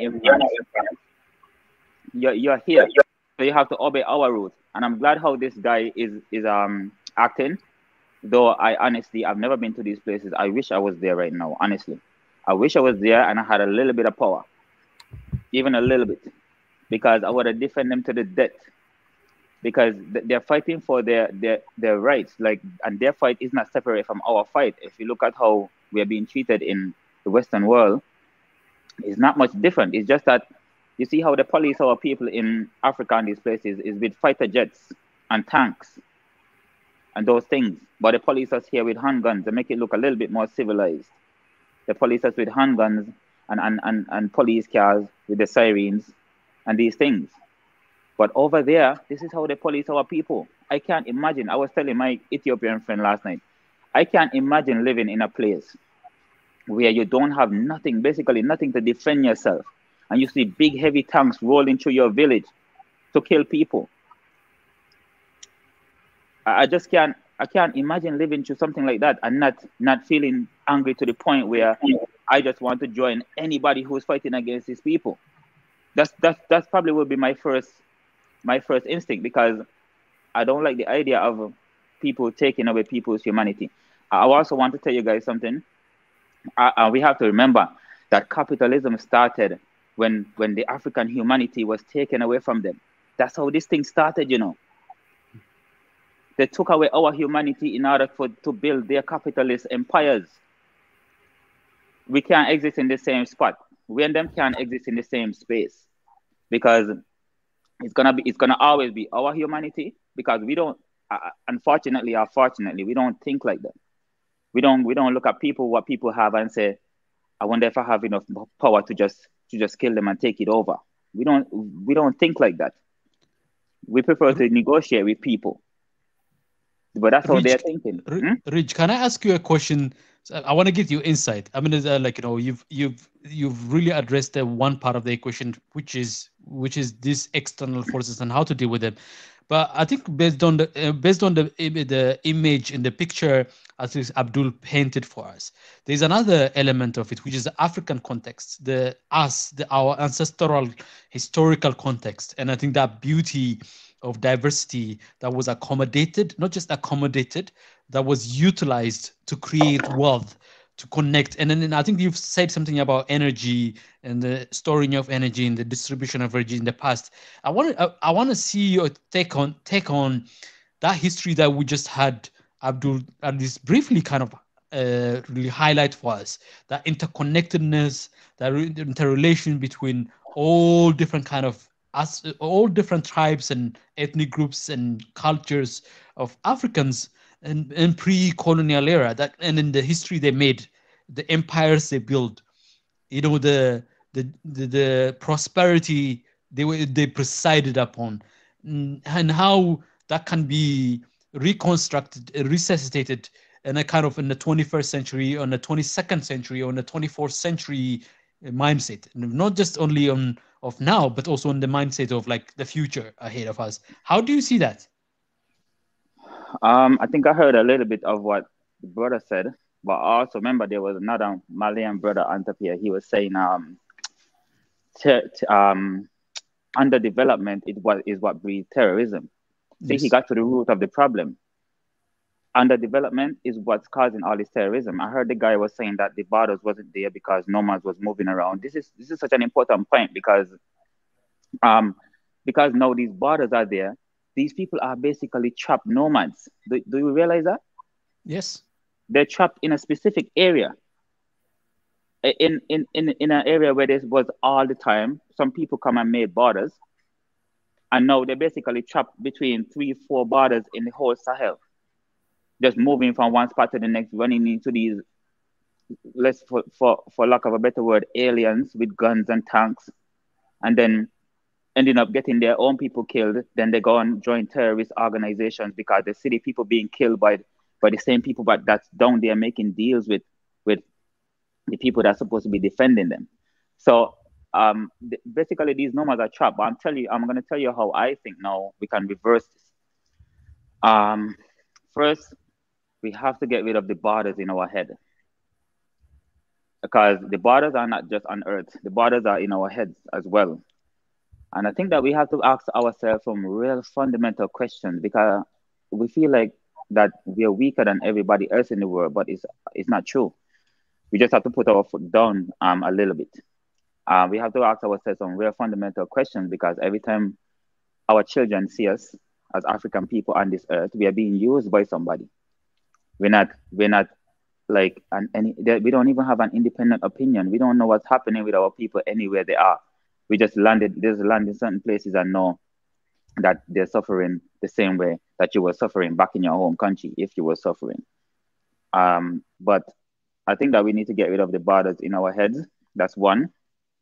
We have to learn how to build support systems, because nobody is going to protect us for us. Security can't be bought. It has to come from inside. We have to stop being so negative when it comes to defending ourselves and owning weapons and building weapons. We need that, because here they're talking about aliens coming from outer space now. That could be our excuse. We tell them, look here, we're building these because aliens coming from outer space, but you know where we're building them for.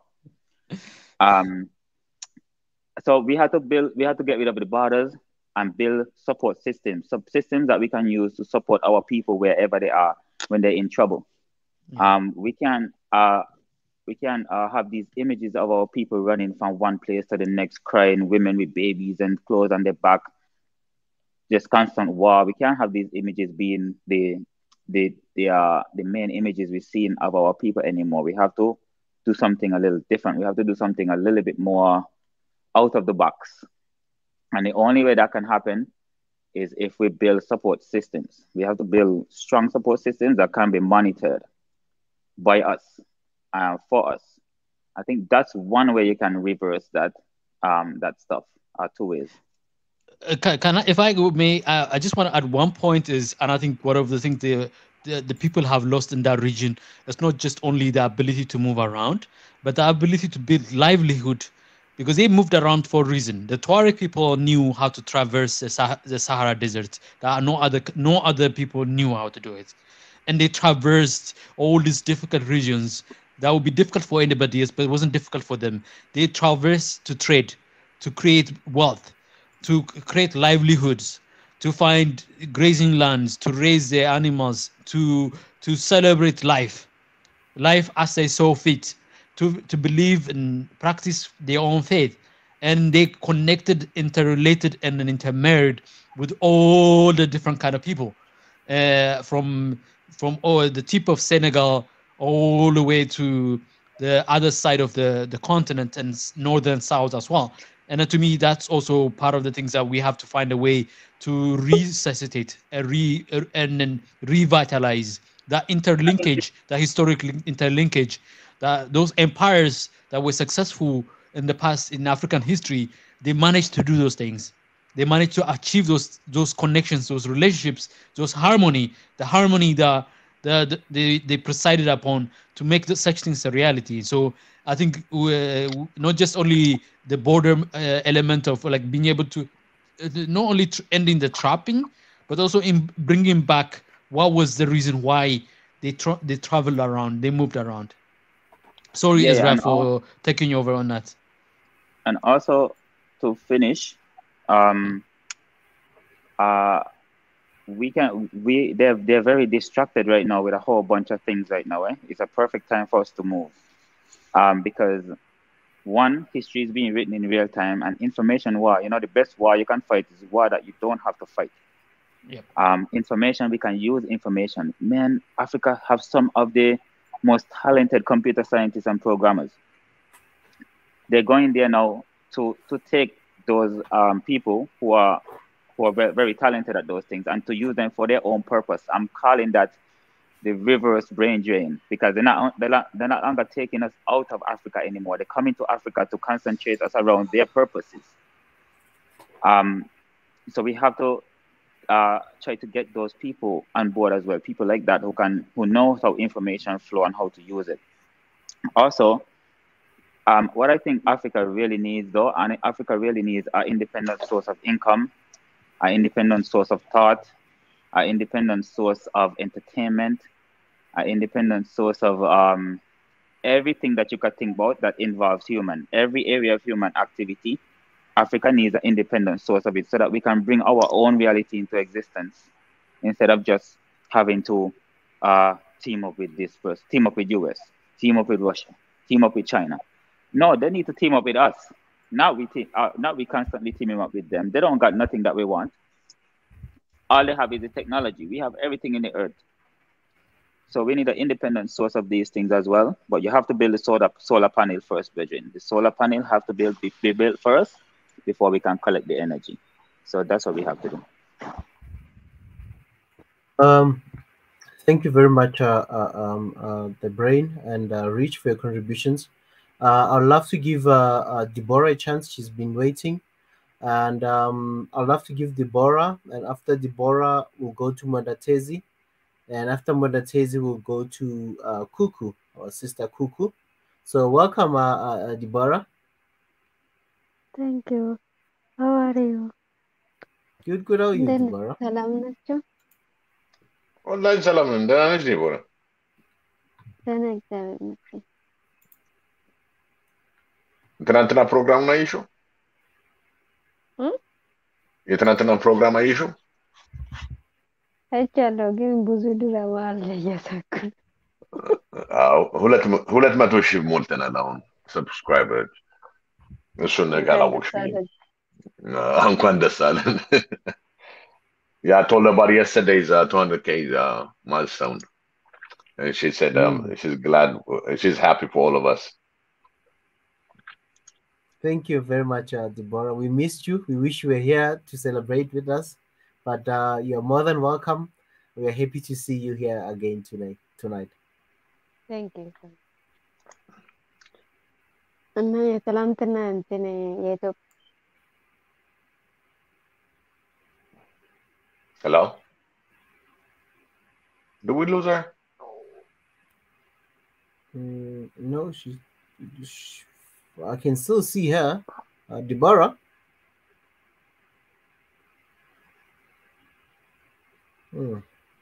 She's still on the stream though. Deborah, can you hear us? Yes. Yeah. No, he got muted. For some reason we lost you. Private. የምትናገሪው ነገር ነበርና በማን ተቋረጠ? አይ የትላንትና አይቼ ነበረ ግን ብዙ ድራማም አለ ደስ ይላል አለ። Oh, okay. Yeah, she was watching, yesterday's thing, but there's a lot of things that happened. Drama, እና ዛሬ ደግሞ እንትን የማሊ ላይ ነበር መሰለኝ። Yeah, የማሊ ነው። እና ማሊ በዛ ሰፈር ማሊ ብቻ አይደለም፣ ቡርኪና ፋሶ፣ ጊኒ፣ ኒጀር ግን እዛ አካባቢ በጣም እኮ እንትን ድብርምስምስ ሆነ እኮ። ማሊ ብቻ አይደለም፣ ለምሳሌ ቡርኪና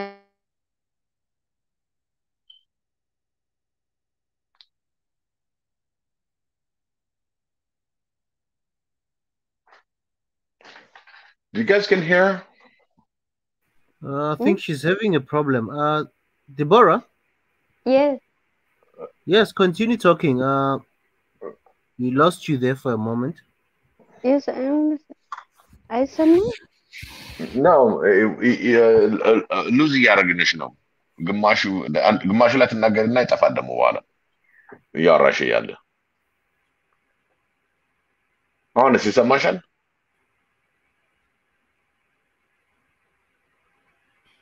ዴቦራ አይሰማም የምታወሪ ከሆነ we cannot hear you. ዴቦራ ከሰማሽን እንደገና ውጪና ተመልሰሽ ሎጊን አድርጊ። ይሰማሻል? No, we lost, I guess. Who's next? Let's go to Mondatezi.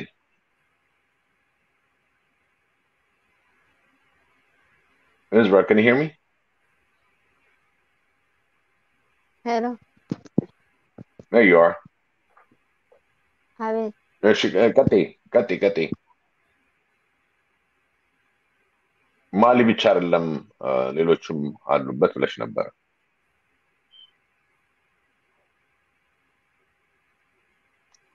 I guess we're losing her again. አይሰማም እንዴ? ምንም አይሰማም። አሁን ሰማሁሽ። አሁን ይሰማኛል። ኔትወርክ ኢሹ አለሽ መሰለኝ። አሁን ይሰማኛል።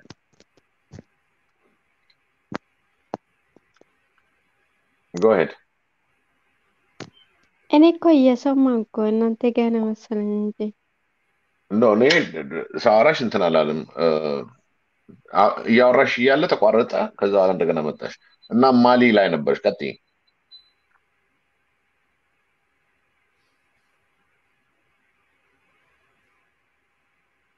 ዴቦራ እያወራሽ ነው?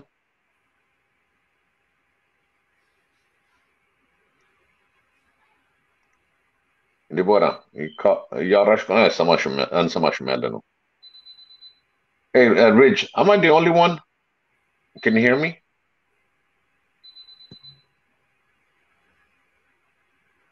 Ridge, Isra?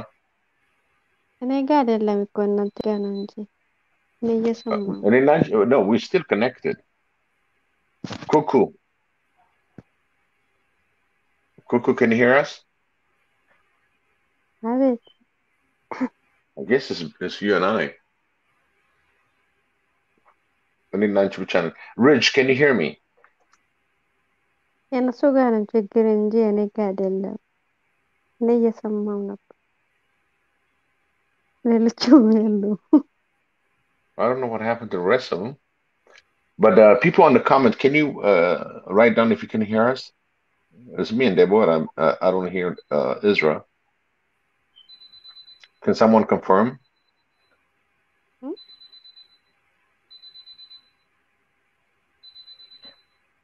Dina, can you hear us? Dina Country? I think you're the last one that comes in.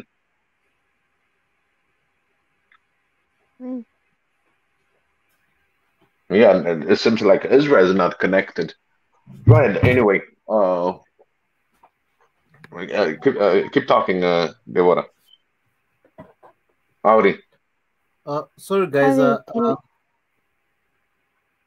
She can continue talking. Then we can add when she's done, and then we can just add Mandatezi. Okay. I want. Yeah, she was talking about Mali, and then she was in and out, and then suddenly I lost you all. But the people in the comments saying they can hear us, except you guys didn't hear me. Can you hear me, Ezra? I can hear you, Biggie. Okay.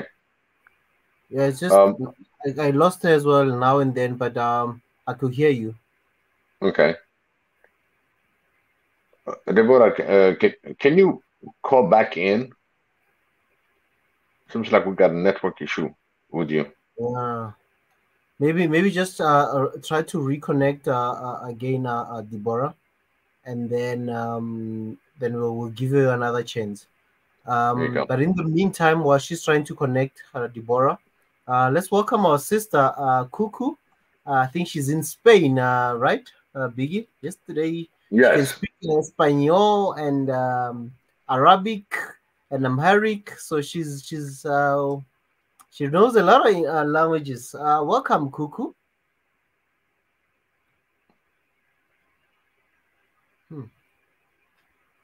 Cuckoo, can you hear us?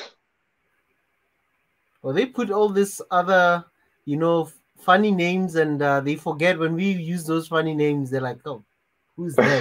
And then they're like, "Oh, that's my name."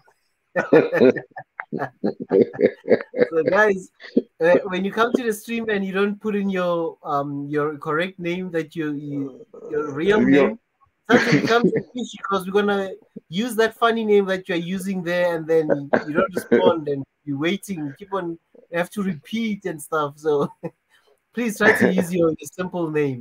But in the meantime, I'll just love to welcome my brother from Mombasa, Mwendatezi, in the line, since Kuku is also still, maybe she's yeah, let's just allow Mwendatezi. Mwendatezi, welcome.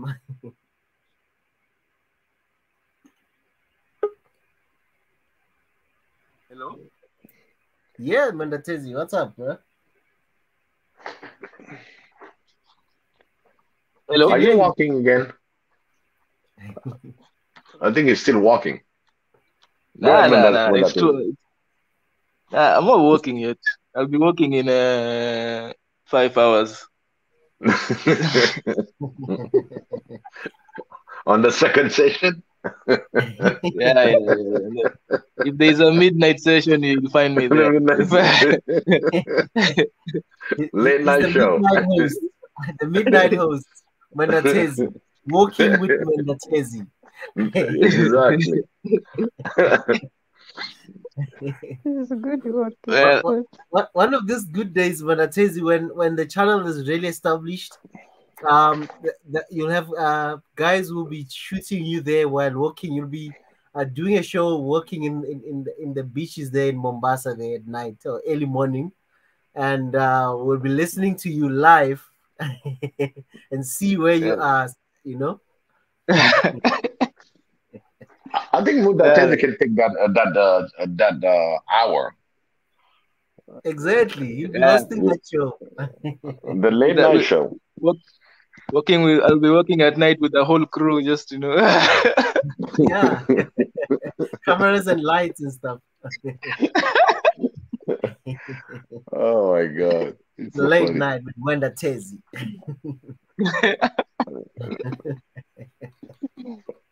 Anyway, I think our sister Deborah is here. I don't know if she can speak again. Okay, let me just let her speak. Welcome again, Sister Deborah. Thank you. Yeah, now we can see your picture, and it seems like we got a good communication. Go ahead.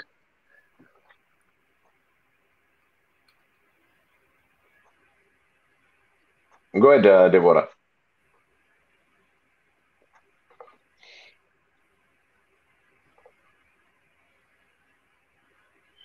Deborah, can you hear us?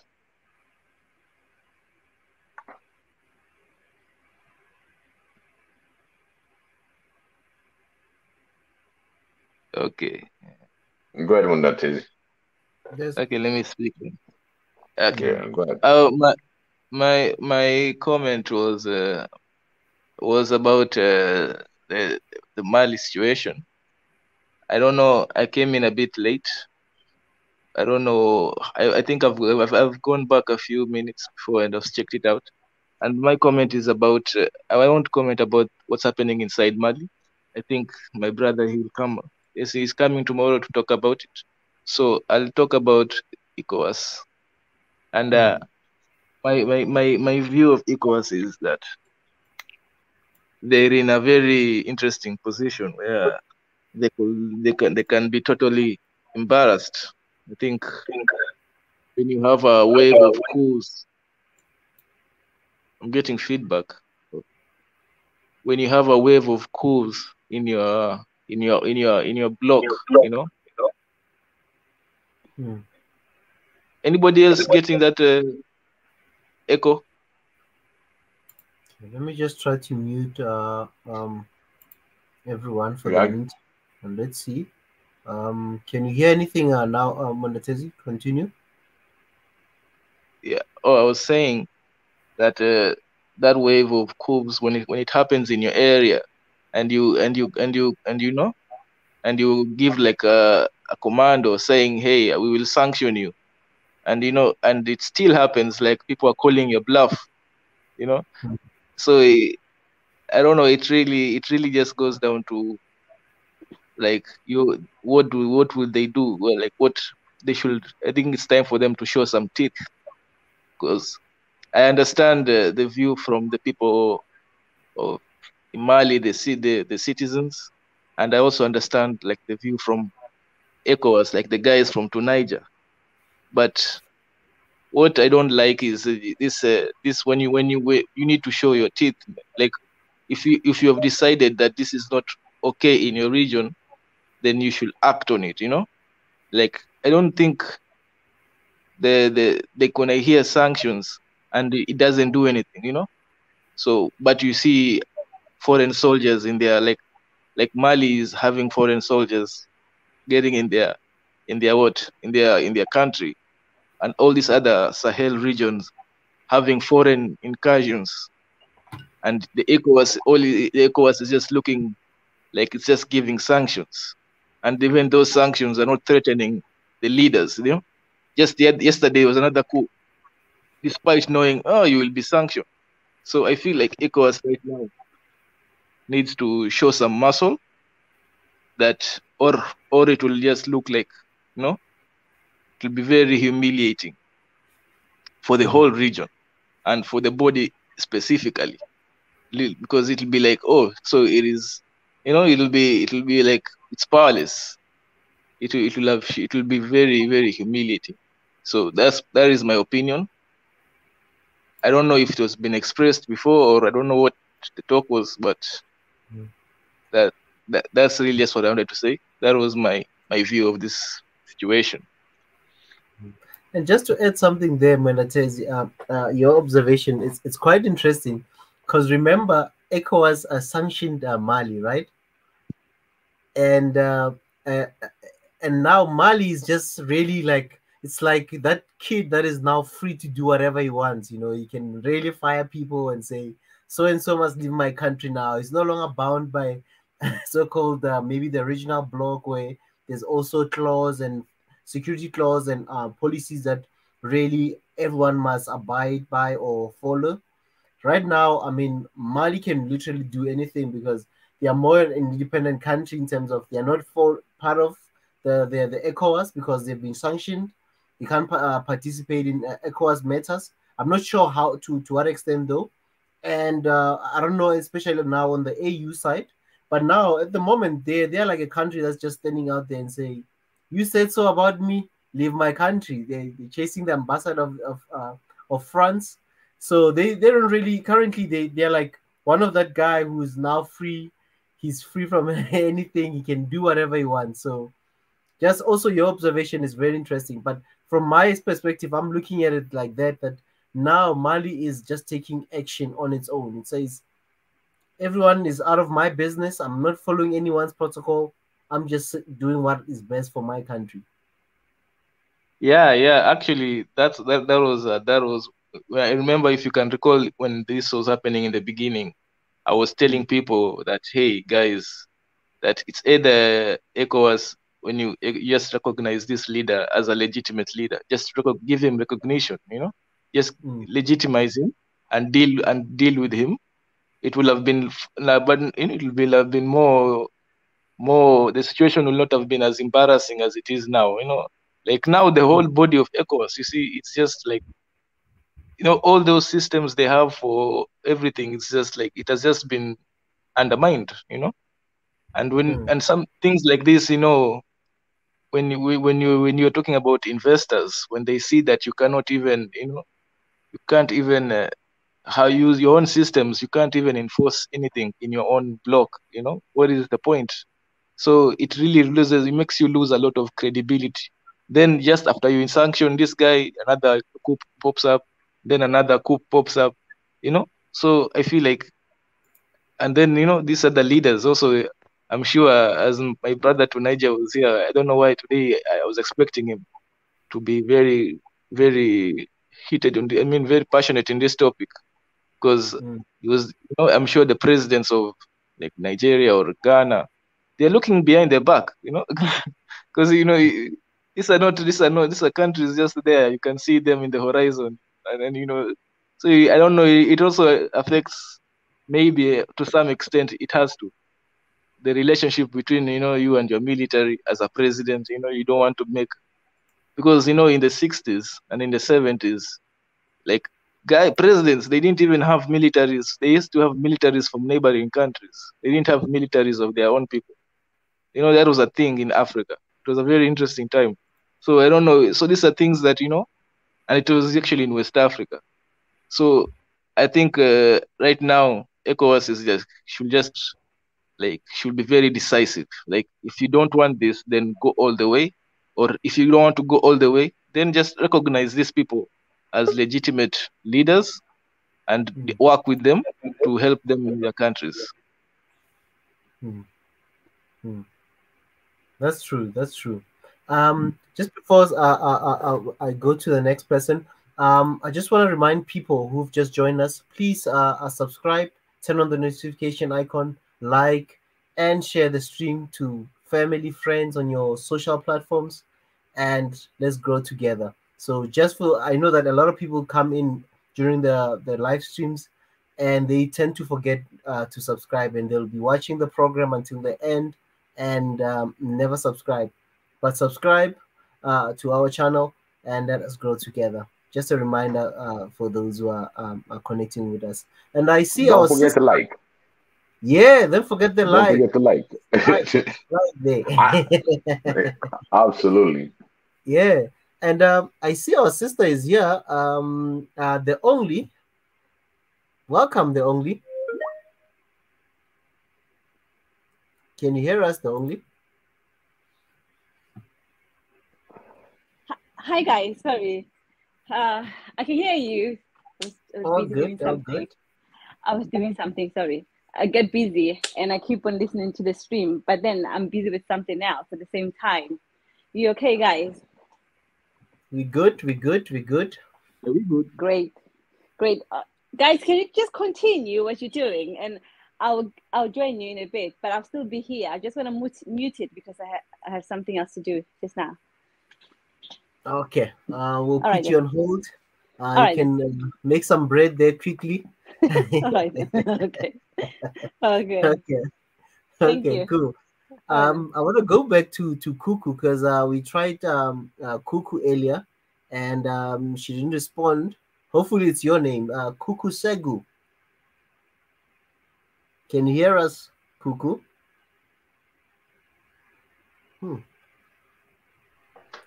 Maybe she's sleeping. Deborah. Seems like we having problems with Deborah's network today. Yeah, what's going on with the ladies today? Yeah, The what's ladies happening? network. Hey, man. Ladies, what's happening, ladies? I think the men in their lives need to Then fix the internet. fix the internet. or maybe Biggie. Remember, we had sisters, when I tell you sisters who have a big crush for our brother Mika. So maybe the husbands and the boyfriends are like saying, "No, I want to help." Yeah, that was the secret yesterday that went out on air. Yeah, so maybe it's the boyfriends that are tampering with our network, eh? That definitely somebody's interfering with that. The only they've had Hiya. Oh, you're back. Kind of back, kind of. Okay. There you go. I'll try. I'll try because then my kid's not sleeping yet, so obviously I can't just.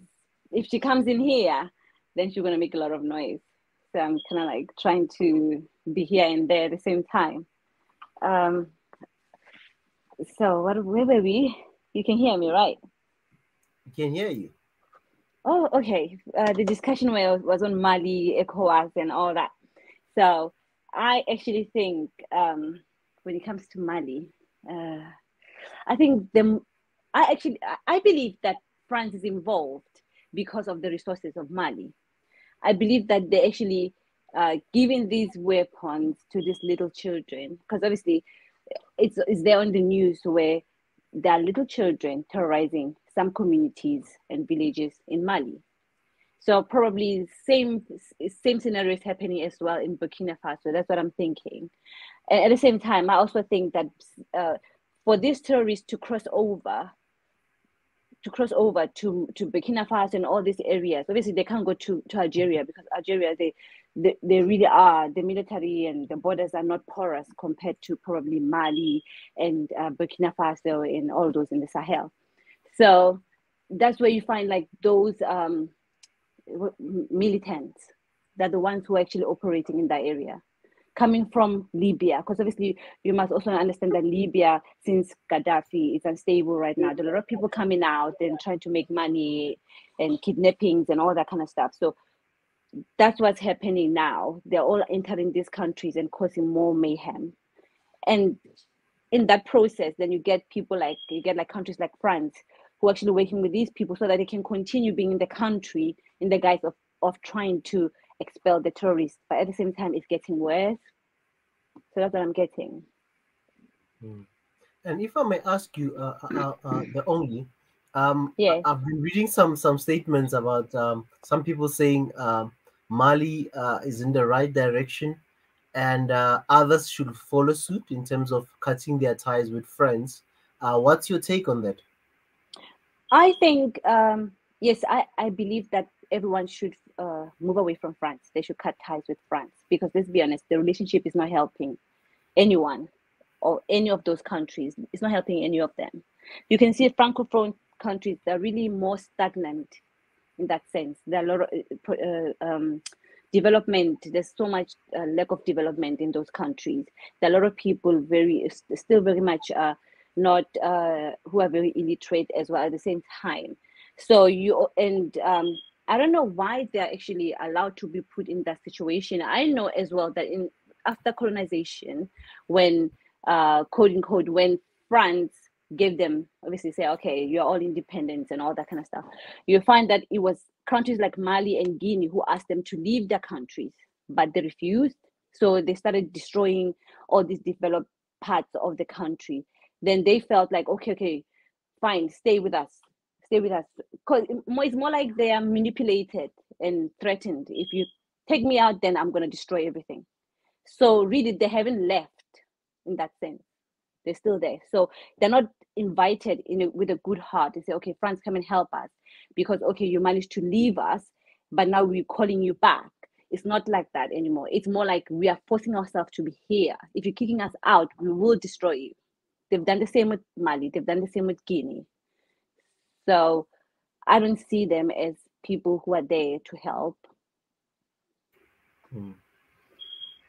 And sure, because there's a lot. I mean, when you're looking at some of their central banks or their foreign reserves being in France, where do they even start? I mean, that's a question that I'd also love to even ask Yusuf tomorrow when he's here, because he's from Mali.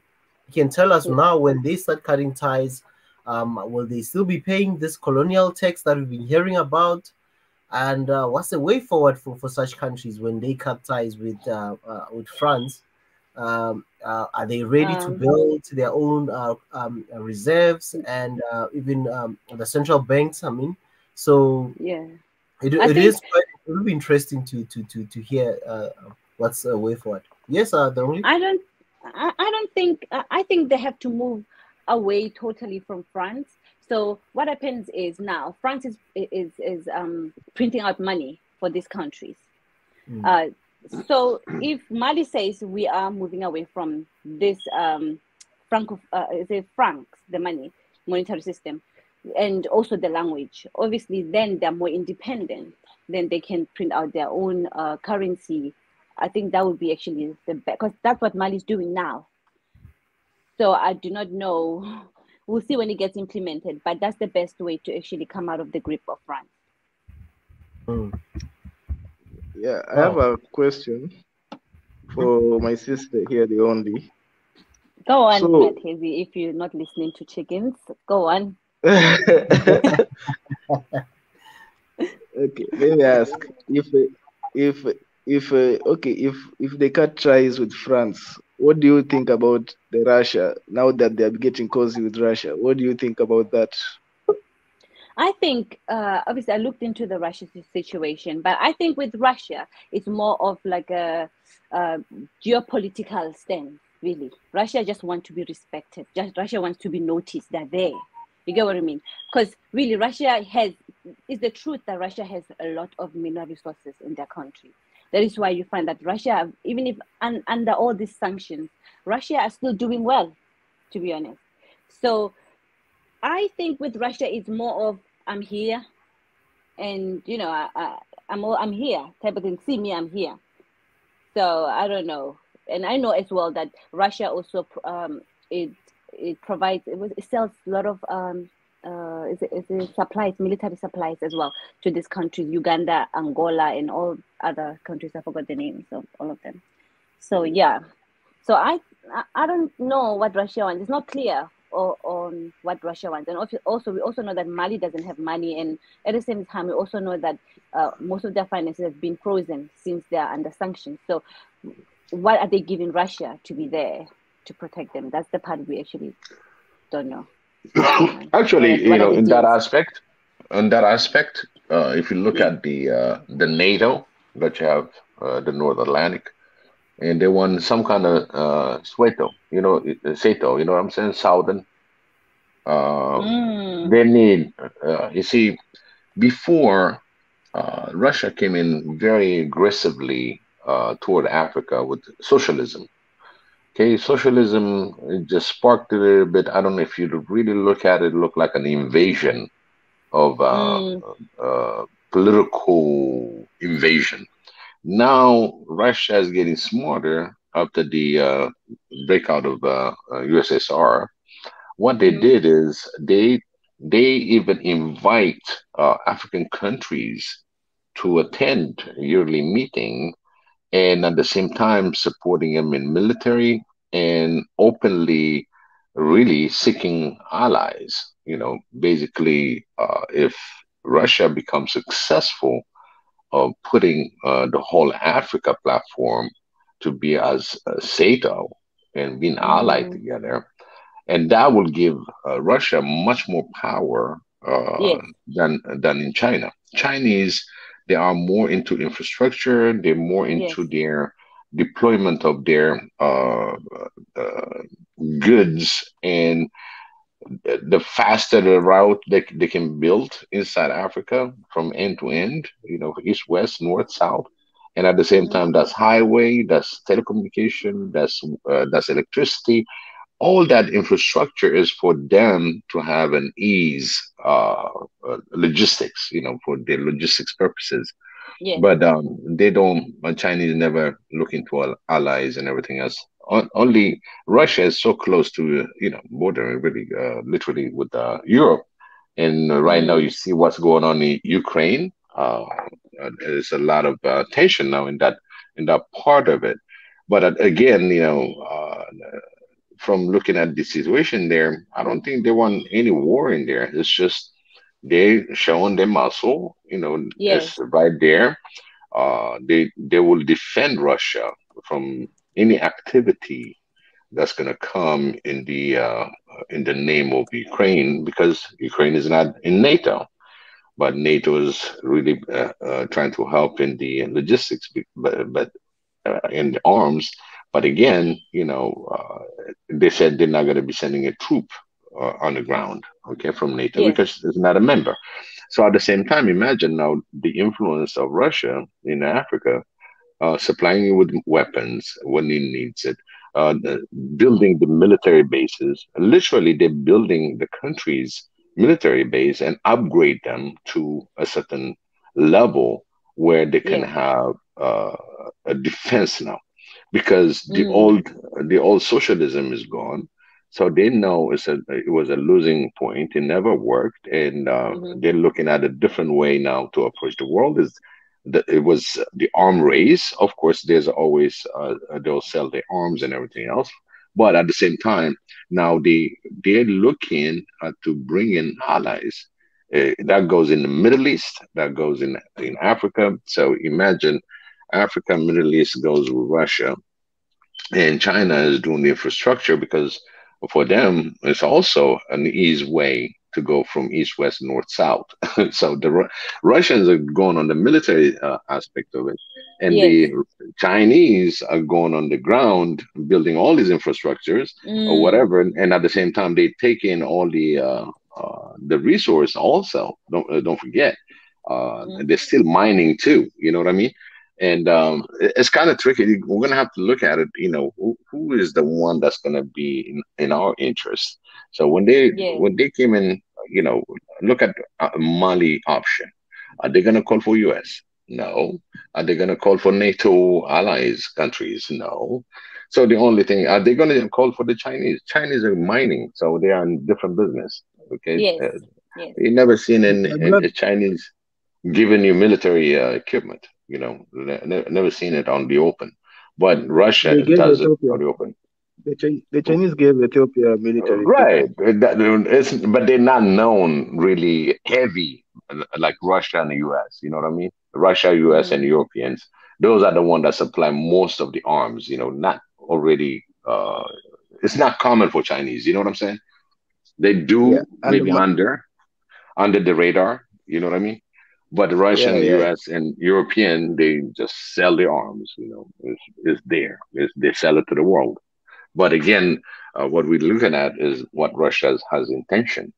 Our intention is to really have a strong military bases. Basically, if she builds all the military bases on all African country, what happened to Russia? Russia is everywhere. You understand? And she doesn't have any threat from Africans to invade Russia or to do ill thing to Russia. You know what I mean? So Russia is assured that Africa needs to be militarized, and they would love to have their presence. Yeah, I have a question. Go on. It's a power. This is just for everybody. Where does ECOWAS lie in all of this? Oh my gosh, those old people there. Let me tell you where they are. They're busy lying down somewhere, relaxing, watching all this stuff. I think they need to reset. They need to reset. Backing. Yeah. Let me tell you what's going on. ECOWAS leaders, what they're doing is, we all know that these ECOWAS members, they're all old men who don't want to leave their position. So what they're doing is that they're listening to getting France telling them what to say, and you as a United Nation and all of them, NATO allies, telling them, oh, you need to move, get up your seat and go and sort out this problem now. They're like, oh, okay, let me just get up now. Mali, Burkina Faso, in Guinea, sanctions. To be honest, they're not doing anything, ECOWAS leaders. They're just there and thinking, oh, I'd rather protect my seat because they're coming for me. I'm also thinking that right now, since everything has been happening now in West Africa, most of these leaders, they are not really comfortable where they are now. They are very scared because they're thinking, oh, it's going to start here as well. They are checking up on the military all the time, making sure that they're in alignment with everything again. Because now, if everything is happening around you, what do you do? And you've been there in that position for years and years, and you know people are not happy with you. What do you do? You have to create a chaos. You have to create a chaos. And what they did is, one thing that they didn't understand is the French government set up a trap. Okay, if they go and invade and reoccupy, it's not going to work.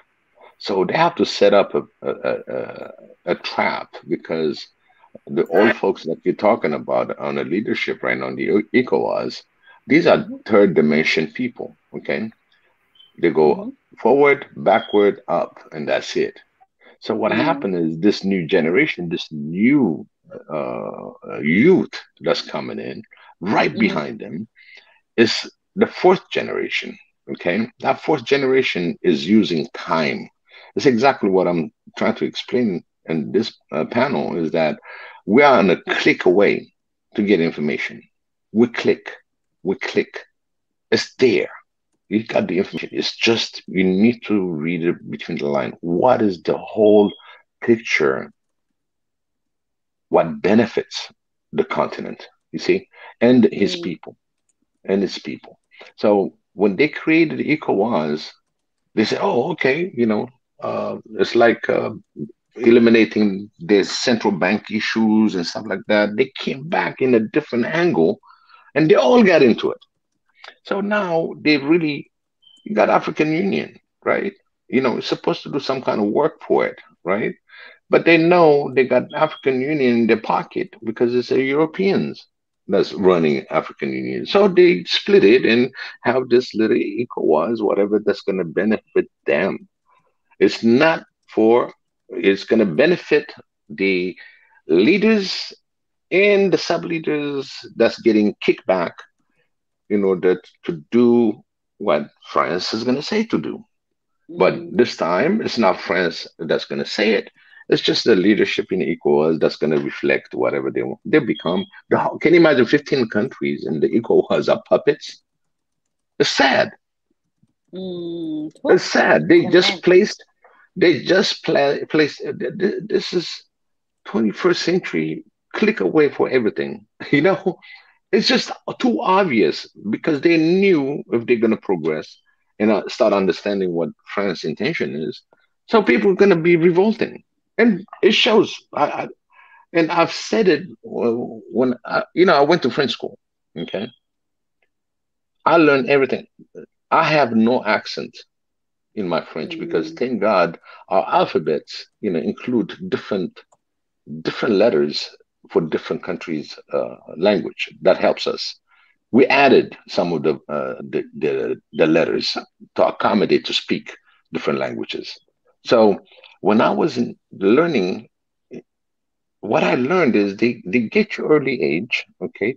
They never been in colonizing Ethiopia, let alone, but at the same time, when they teach you, we learn exactly what they learn in France. And we are good students. We have no accent about it. But at the same time, when the Italians on the Eritrean colonization, they kept the student on the 4th grade, he graduate. For us in Ethiopia, all our university, if you want to go to local university, you have to speak English. Okay? So they give us a little English classes. So we have no chance. We're just gonna be speaking the language. They're gonna multiply us by influencing others, eventually to speak French in Ethiopia without being colonized. Okay, and then the way they rated us. Okay, I said it before. They rated us where you cannot be accepted in any other school without losing a class. So that means you cannot go advanced, but you go backward in order to learn English, and then you're going to go to English schools or different other schools. So they were very tricky, very. We had the 50th anniversary celebration quite a while ago in Washington D.C., and everybody talked about it. They looked for our failures. Okay, they teach you the language, but they don't want us. But there are very highly educated francophones that came in from Ethiopia and had held high position in France. Okay, so basically they harvested the best of the best and used them for themselves. And I have people that can talk about this. They little trickeries and very treacherous way of thinking when it comes to Africa, because they are really, to tell you, if you go in France and you go in some of the countries, they're really African mentality too. Okay, so they know even for their own people, they're all not educated as you think. But at the same time, they give you the basics, but they still remain French. But those that comes from there, on the military service, become the legionnaire and all that, becomes really aggressive when it comes to Black Africa. So they want to throw the patriotic thing so everybody can communicate in French, because when she comes in, take all your power is by communicating to you in French. So you don't have misunderstanding. If you got a misunderstanding, you're going to oppose. There's a whole flow of euro dollar that's going to flow in your pocket. And they could put it in there and they say, shut up. Don't worry about it. Just sign it. So there you go on the ECOWAS level, because they're very, very tricky. Very tricky. They showed something on the side. Listen, they even said it was a mistake. How can somebody get away with, oh, it was a mistake? Imagine. And then it shows you how they see it's a mistake that they committed a murder. and it's a mistake. That's whatever money that you pour is gonna be replacing that life now. Losing the first 20. You see, they never look into what we are. In fact, when I was in my high school, we had the French that comes from France, okay, and we had the French, it's the white French that comes from Mali, from Cote d'Ivoire, from different French-speaking countries, and they come into Ethiopia. You know, they try to treat us the same way they did on a different part of the continent. But when they come in to my country in Ethiopia, you know what they learned? We have so-called Sama. Sama is a burning plant. You touch that thing, you'll be burning for days. It will be itchy. Okay? And when it comes to the emperor, if we don't like any non-citizen foreign in our land and try to discriminate us, they are expelled in 24 hours. So Ethiopia had the power to expel, and a lot of those been expelled, including usually they come on a diplomatic mission or as being teachers, but at the same time when they get expelled, never return again. And those that stays and they keep abusing, guess what? We got on someone. We beat the crap out of them, and we make them sure they respect us as Ethiopian. And we've done it. And I lived around that school, and I've done a lot of conversion. I made sure they converted to Ethiopian mentality.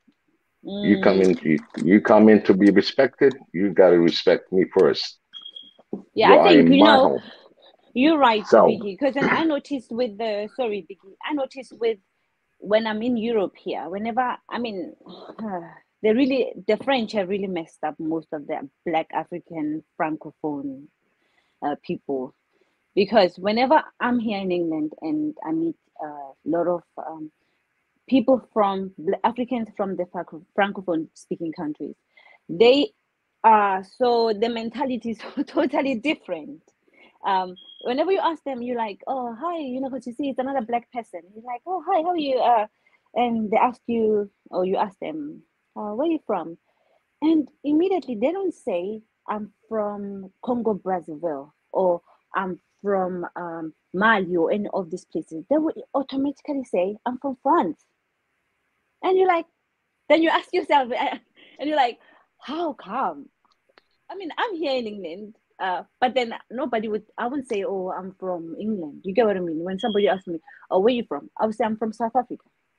But whenever I meet the Francophone speaking people or French speaking people from Africa, they tend to say they're from France first. Then I have to go deeper and say, where in Africa, or where does your parents come from?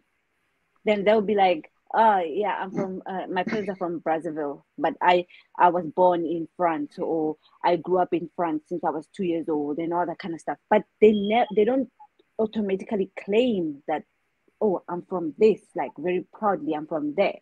Whereas you meet a Nigerian in here who's born here, or a Ghanaian who's born here in England, you ask them, oh, where are you from? Automatically they will tell you, oh, I'm Ghanaian, but I live in or in South London, or I live in North London, or somewhere like that. Or you meet an Ethiopian, where are you from? Oh, I'm from Ethiopia, I'm from Eritrea. But then whenever you meet the other ones from French-speaking areas, you struggle to find out where they're from, because immediately they would tell you they're from France. One good thing that one thing that they're good at it. For tomorrow, they're good at it. Yeah, they're good. What they're good at when it comes to France is that the minute they get hold of a country, they make sure they speak the language, and they give you all kind of benefit, all kind of stuff. Look at the Guadeloupe and Martinique. Okay, All the Martinique, they never said I'm from Martinique. They say I'm from France because they taught them to say that. They influenced them to say that. There's no Martinique or Guadeloupean that's going to say, "Oh, I'm from Guadeloupe." You know, first they're going to tell you they're French. Yeah, that's the job they're good at, because they teach you the language when they are 4 years old. You know, on a foreign soil. And from 4 years old, you learn everything for the next, 14 years, actually, because you got to go to baccalaureate. You got 2 years of bac that you're going to be taking. So they're good at it. And imagine all this influence that they did during colonial time, plus now the technical colonialism after 60 years. They're getting good at it. So they really found a way to get these countries separated from the AU. Yes. That's what they're trying to do. Yes. And now they're sanctioning. Those countries can sanction another country within the ECOWAS. I've never seen any treaty like that. You're supposed to be I treated just want to equally. interrupt you there for a while. There's a video that I also wanted to play with regards to some of the leadership leaders sometimes not being able to call each other out when they're doing wrong, especially in Africa. But before I play the video, I'd love to give Seniti a chance to also just come in, because he's been holding for long now, and it's only fair that we give him also some time to voice his opinion. Seniti. Ezra, you forgot it. I'm a girl. I'm a girl. Hey man, sorry. Hey, this man thing. Sorry. I know. It's all good. No problem. Sorry. How is everybody? I know you've got like powerful and strong opinions, but welcome, Seniti. I know you. Ezra, is that a warning? Is that a warning to keep it down, tone it down? For sensitive You're in trouble, viewers, Israel. go make some You're in trouble, Israel. No, I'm just kidding. I'm kidding. I know. No, I'm kidding. I don't get offended easily. And I speak.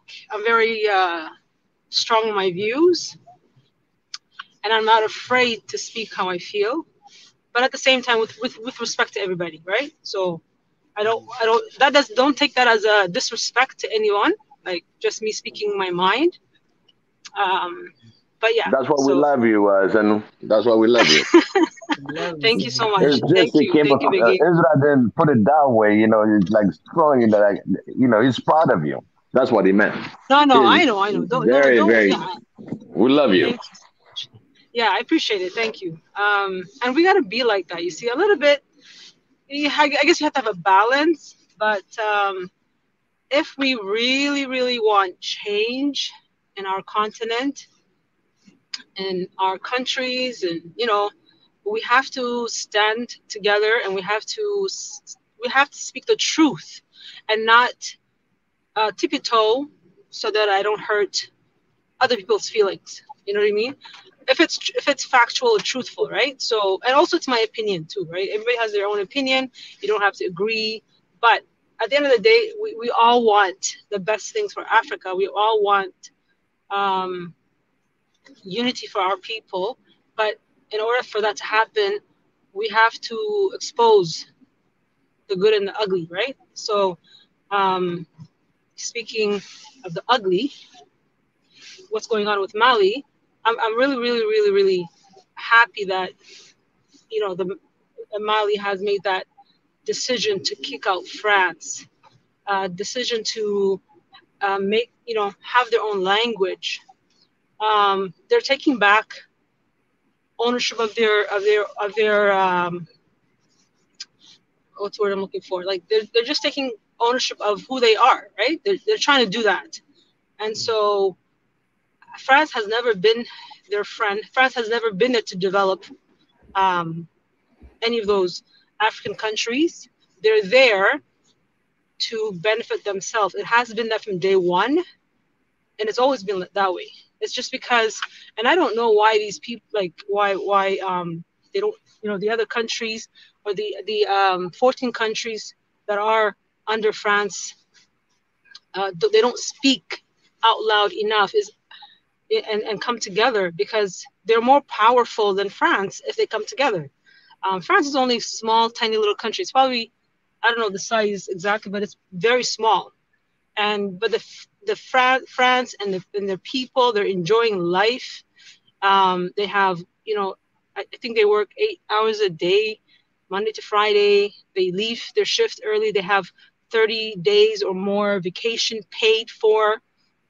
So they have a great life, the French people of France, because of these West African countries, So we really have to dig in and find out what is going on instead of, like when we're, instead of just generalizing or just saying, well, France is there. It's been there for how long? We have to know why and why they're there. It's all about money and power and their own interest. They're not better than the Black people of West Africa or Africa, period. They're not better than us. None at all. And so we have to, me personally, I'm tired of being nice. I'm tired of being kind and trying to like speak, balancing it, not to hurt France's feelings. I'm just saying France, but like in general, the West, trying to like tip-toe. No, Africa belongs to African, and enough is enough. Like enough is enough. We need to take these white people coming to Africa. They're not there because they love you. They're there because we have it all. We've got everything. We've got everything, right? So we as people have to believe that we have everything, and we have to believe that we can do it together with each other. We don't need France. We don't need Netherlands. We don't need the Americas. We don't need Germany. None of these people. Chinese. We don't need them.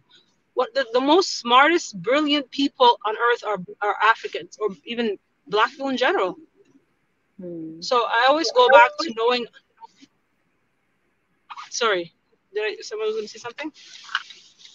I was just going to say, like, this is why I always harp on knowing our history, our true history before colonization. Like a lot of us don't know. It was not in the education system. And so we try to be so much like the, Western. We try to dress like them, talk like them, or involve them to feel like, we're worth something.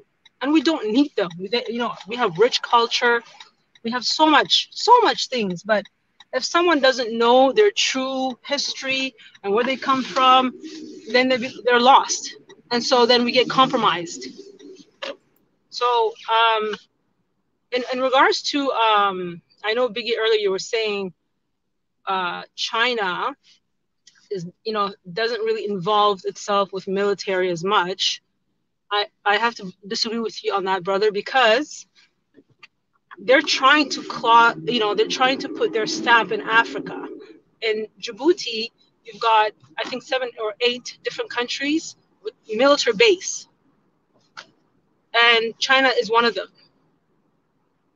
So China's, they're trying to slither their way through to Africa, giving loans. Okay, the difference between China and, like, the West is that they never really developed or tried to help develop Africa, right?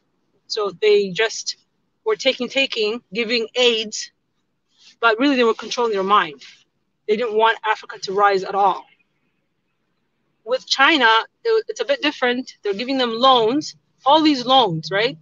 But in those loans, most of these countries too, when they took these loans, they don't even read the details in the loan, So some things if they're not able to pay the loan, they might take the land, or they might take the port, and we've seen that happen.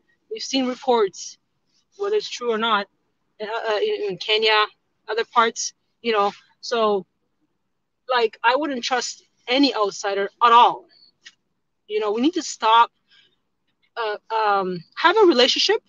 It's one thing, but we shouldn't trust these outsiders than our own. And the people that are in Africa, the ones that are not with us, we need to call them out, and we need to educate the youth, the people. I think the people need to know what is going on. One thing with Magufuli, God rest his soul, I can appreciate the previous president of Tanzania. He used to educate the people what was going on, like with these Western companies, what they're trying to do in Tanzania, the threats that he was getting. He was sharing these things with the people, and the people understood what was going on for most part. He would share. He would say, "This is what's going on. I'm letting you know. If something happens to me, this is what's going on."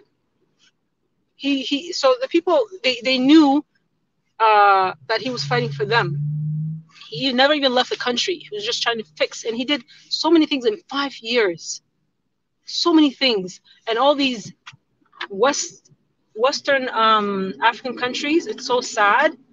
They have so much wealth, and some of them are too small to even fight back, like Togo, right? But how can they fight France? How can they, you know what I mean? And then also, this is why I say, like, the people, the general people, they don't know what France is doing, what the history is, because they never learned it in school. Number one, they should get rid of the language, French, period, like scratch it, you know. So that itself is like, you know, like, you take someone's language, you're taking their, you know, who they are. So even those presidents that are in place right now, they go to France, they go to school there, they send their children there. They already, you know, their mind is like thinking like the French. They think they're French, probably. They're just black. So there's so much work to be done, and I think we all need, as Africans, need to support Mali, you know, the Malian people, and even if it's a military coup, if the military is the one that's taking the, you know, power as of now, you know, and if they're doing good for the people, why not? You know, if he's trying to do the right things for his people, why not? And ECOWAS they're just a bunch of puppets, in my opinion. They're not even helping the people of Africa or those countries. They're just you know, passing messages from France and doing what they're telling them behind closed doors. It's so obvious, and it's like, that's why when you look what's going on all around the world, whether it's in Brazil, whether it's in Mexico, or different parts, like with the leaders being removed, it's the same playbook they play in every country to maintain their power. The U.S. I'm talking about, right, or the West, and these Western countries, and these the U.S. They are on code. Doesn't mean they don't fight each other, but they're on code to work together because they have nothing. Think about it. What does France have? France has no oil, no gold mining, nothing. They have nothing in their country. It's all coming from West African countries. And who are they to continue doing this? Like, who are they? Like, how are they able to print money for these countries? Like, enough is enough. It's like, it's crazy. It's like,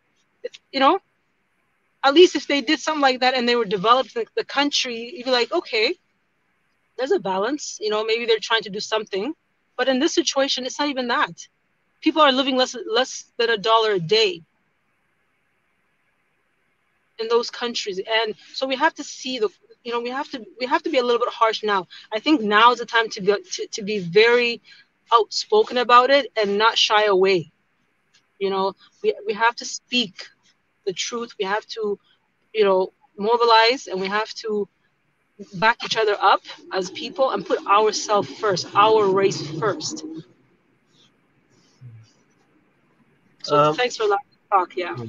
Hey, Zenu, one correction. Hold on.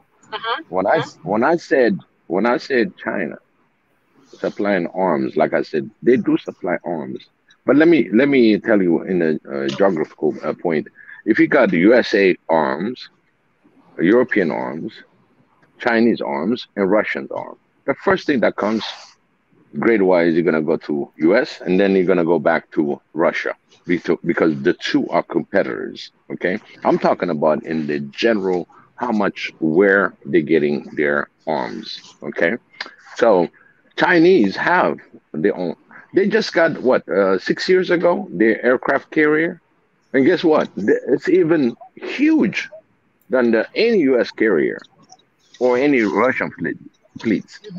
They just got into it. They never saw it to be a use or need, but again, to be competitive with the rest of the powers, they just built their first aircraft carrier in this century. And what I'm trying to say is the power of China is more looking at from 1.3 billion people can purchase things from China. They can go through the minerals, the resources. That's what they want to harvest. They don't care. You know what I mean? When it comes to No, that, don't. but Yeah, they do have the arms, but they're not really officially putting it as major competition between Russia, Europe, and USA. They're not. they're coming. They're coming. Well, See, no, they that's what have I'm a saying. base. No, no, no. Don't. You can't say. I know what you're saying, but you have to understand. China. They worked hard to where they're at. They worked together, and you know what? How China became. I'm sure you know how successful they are right now. As a country, it's because of the diaspora. They were, bringing their knowledge, bringing their money to China, to where they're at right now. So don't get mistaken what China's doing. They want power. They want to control. They're buying a lot of lands in Jamaica, in you name it, in even in Canada, Vancouver. Like it's China.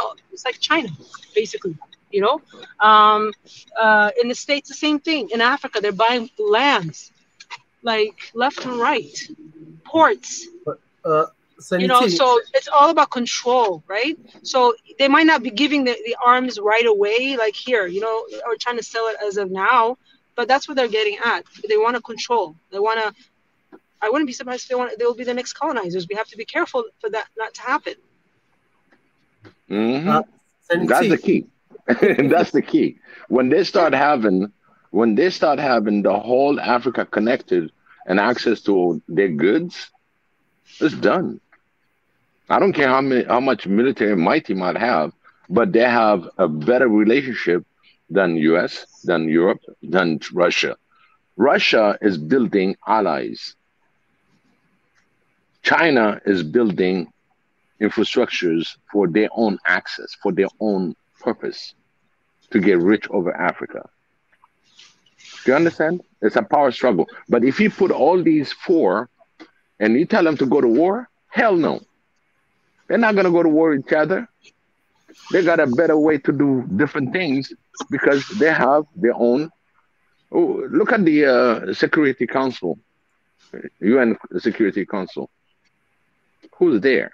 That's where you're going to take who's got the power, and they're communicating. They can veto things. They can sanction. They can oppose. They can sanction with each other.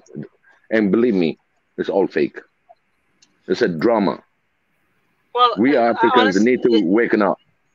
Yeah, in my opinion, like Africa needs to withdraw, not even get involved with the United Nations. Like they're not. We have no power even to join them. There's no point. Because when Zimbabwe is being sanctioned, when Ethiopia, they're trying to sanction, when Eritrea was sanctioned, all these other countries, and now ECOWAS and all these like part of the countries that are part of ECOWAS being sanctioned, it's a game. It's always the black man that's losing. It's always us. We're like little, we don't matter. It's not for us. It wasn't created by us. We don't even need to be part of them, in my opinion. So absolutely, absolutely. The thing is, where I want to be? I want to be the African continent that's going to be sanctioning France. How about that? This is where I want. Yeah, but for us to be being that, able to we have to be on code. Base. We have to be on code, right? For us to have it can happen, but we have to be on code. We have to be on code. The people that are outside of Africa, like living on the outside, we have to be on code. We have to we got to go build. Obviously, we got to take our money and build Africa because it's not going to happen by itself. So, for actions to happen, we got to go back and build a lot of the diaspora. There's a lot of money with diasporas. We're here in the West building, and anytime they can take this away. because really you're not even in the West. They could tell you anything. They, you know, even in the West, you don't see any. If you see a black person as a politician, he's just a puppet too. He's not. He has no really power. He doesn't have any power. So we have no power in our own continent. We have no power outside of our continent. So we really have to think long term. We have to think for our children, our children's children, and you know, and really take charge of what we have, you know, what we have in our continent. Whether if it's, you know, if I can't build in my own country, in Eritrea, fine, I'll go build somewhere else because of my government, right? If he's telling me whatever the case is, but I can find 53 other countries that I can build. Because you know what? All Africa belonged to all of us. There was no borders before, and I feel like this young generation too, it gives me so much hope. They're thinking as one Africa, you know, one language. We can all have our individual languages that we speak at home, but one common language that brings us together, that we can speak, you know, create our own social media. All this stuff to happen, we can't just continue talking. I'm so tired of talking. We have to go, we got to move. We got to transition, you know, and build, you know. So that's a mindset that we have to have. And so for an actual change to happen. And it's happening too, which is good. Like it's really happening, but not as much as fast as we wanted, but it's happening. And these Western people, they're pushing for that to happen. Sorry, go ahead. Sanity, sorry to cut you off there. That's okay. So that we don't really lose too much out of the topic. There's many models of China, how it also grew. It's not just the diaspora that helped China. There's a lot, even how they did, even the Americas, the Western world really sponsored China's development to a certain extent. In fact, the bigger portion of China to industrialize was helped by multinationals that set up factories and stuff in China. Yeah, so just like India now with IT, how it's also being empowered in call centers and stuff. If they utilize that to create more companies that are Indian based and build on the leverage they have, they can also challenge for power. But I just want to, for me, I think it's more an African leadership problem across the board. And I'm just going to play this clip. I wish I could play you the Chinese model, how some of the things, how they made it. Because of copyrights and stuff, I'm scared we might be striked for that. Because of the other channel, it's a popular channel where they talk more about the Chinese models and stuff. But for now, I'll just stick to the leadership in Africa. No, it's not. Can we have one that's working, please? May I borrow yours? It's not a civil issue, I promise. It's not. Thank you. I'm also civil society. No, but I think to me the way the panelists approach this thing is correct. To say we have to answer this question first: what is the Africa we want? So we say we want an Africa that is free of violent conflict and war. What leadership do you produce to get that result? We want an Africa that is free from poverty. What kind of leadership do you need to create to end that poverty? We want an Africa that is free of, that is driven by women's emancipation. Where is this leadership? How do you create it? We want an Africa that is free of corruption. How do you produce this leadership that is not corrupt? Now, these are the questions that we've got to answer, these practical things that President Kagame was talking about. And it's not an easy question to answer. But I think critically, and we were discussing this thing yesterday, critically, we need a critical self-assessment of ourselves as Africans. To say, as President Kagame was saying, we've been discussing this thing about the quality of leadership, challenges we face for a very long time. But when have we sat down to say, now let us assess, no, you Thabo Mbeki, were president of South Africa for so long. let's assess your performance. Did you provide this kind of leadership that is suitable for this Africa that we want? Where did you go wrong? We got the African peer review mechanism, which President Obasanjo can speak about. That's part of what it was supposed to do, so that we sit as peers to say, no, but the president, you are misbehaving. You are stealing public resources. You've accessed power in order to put money in your pocket. This is not the leadership we want. But we're not doing that sufficiently because we're afraid.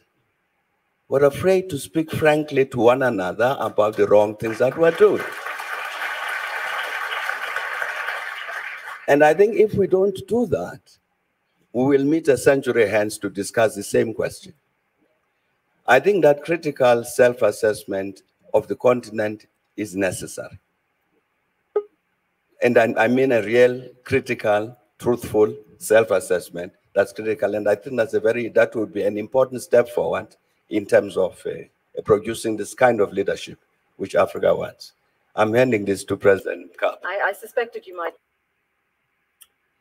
That was just one of the conferences years ago.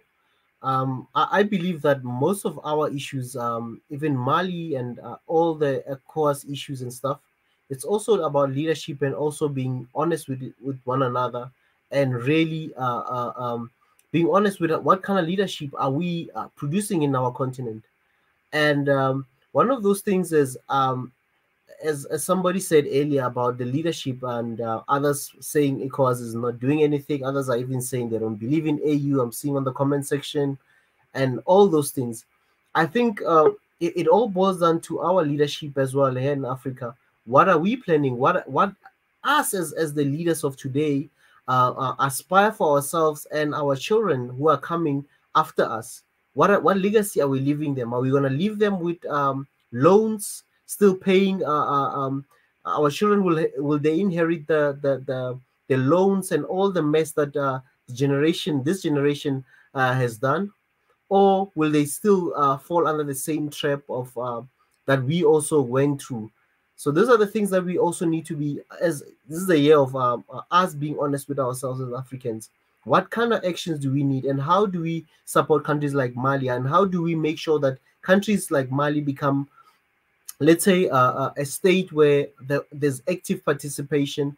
It's not really just a military controlled country, and it's not the only country, by the way. So what kind of action do we want as Africans, and what do we think is a way forward for Mali? We know they've been taking other steps, and they've been obviously sanctioned. Will they still play a big role in AU? And in the AU, will they tell them? Will they be honest with the people of Mali or the leadership in Mali to say 1, 2, 3 is maybe wrong for you? And again, we're still talking about sovereignty of a state. Everyone still thinks I'm a state, but if we are really talking about an African unity and African development as a whole, we really need to tell each other when somebody's doing a mistake or is doing wrong things. We need to be honest with them, regardless of them having or them being a sovereign state as a country. Yes, we are a sovereign state, but at the same time, we need to tell you when you are misbehaving. I believe that we need to tell and speak wrong. When something is wrong. We don't care whether you're an independent state, you call yourself whatever. At the end of the day, your people are going to be affected, and it is affecting the people of Africa in general. So some of the things, but anyway, I'll just give some people more time. I see somebody was about to complain. Dr. K, I'll give you the platform right now. Welcome, Dr. K. I know you always have thought-provoking ideas. Welcome, Dr. K. Yeah, welcome. Can you hear me well, or is there an echo? I'm hearing well. I don't know about the other guys. Okay, I hope so. Yeah, I do believe. I want to go and reiterate that I believe you are correct. That most of the problems we suffer from are due to leadership. And however, I don't think the solution is sort of to kind of change people across time slowly, because as it stands, as in Africa, we're in a period of trans-temporality, meaning the other continents have gone through the same things that we have gone through. and they've evolved in their certain, political systems. We're going through it now. Now, if we want to always be one step behind, I think we should focus on trying to change the culture of corruption and all that stuff. However, I believe if you want to escape that linear narrative where we're always playing catch up, is we start putting on solutions that are able to sort of leap in the future of time. I'll give you a simple example. Let's say we want to end corruption, basic corruption of government offices stealing money from the people. We have something called blockchain technology. This technology can track every cent that has transversed in the economic system. This prevents these politicians or government officers from being able to get away with stealing. This automatically forces people into a mindset where they know, okay, if I steal, I get caught. Therefore, I can't really steal. So we want to, instead of focusing on changing culture slowly, which takes time, just change the system, make sure the system basically forces you not to be able to steal. We came up with passwords. Why? Because a password allows us to go into a room or an event or a region without having to sort of, is this my friend? Do I know him? Who does he know me from which? You all decide, okay, we're going to know this password. So as technology comes up, if we implement some of these solutions, we can solve a lot of our issues. Because I will tell you the truth, when it comes to corruption, because of the culture, and I know why, it's because, in Africa, we come from a land where it's a little bit more unstable in certain ways. Even if I'm a rich guy, I don't know if, I'll lose all my money. So I have this fear, this constant fear that I have to sort of get everything and amass everything like food, money, houses. This is why politicians take more. I mean, they get paid around $5,000 a month, most of them, but they still feel like all of it can be taken away from them because of the environment.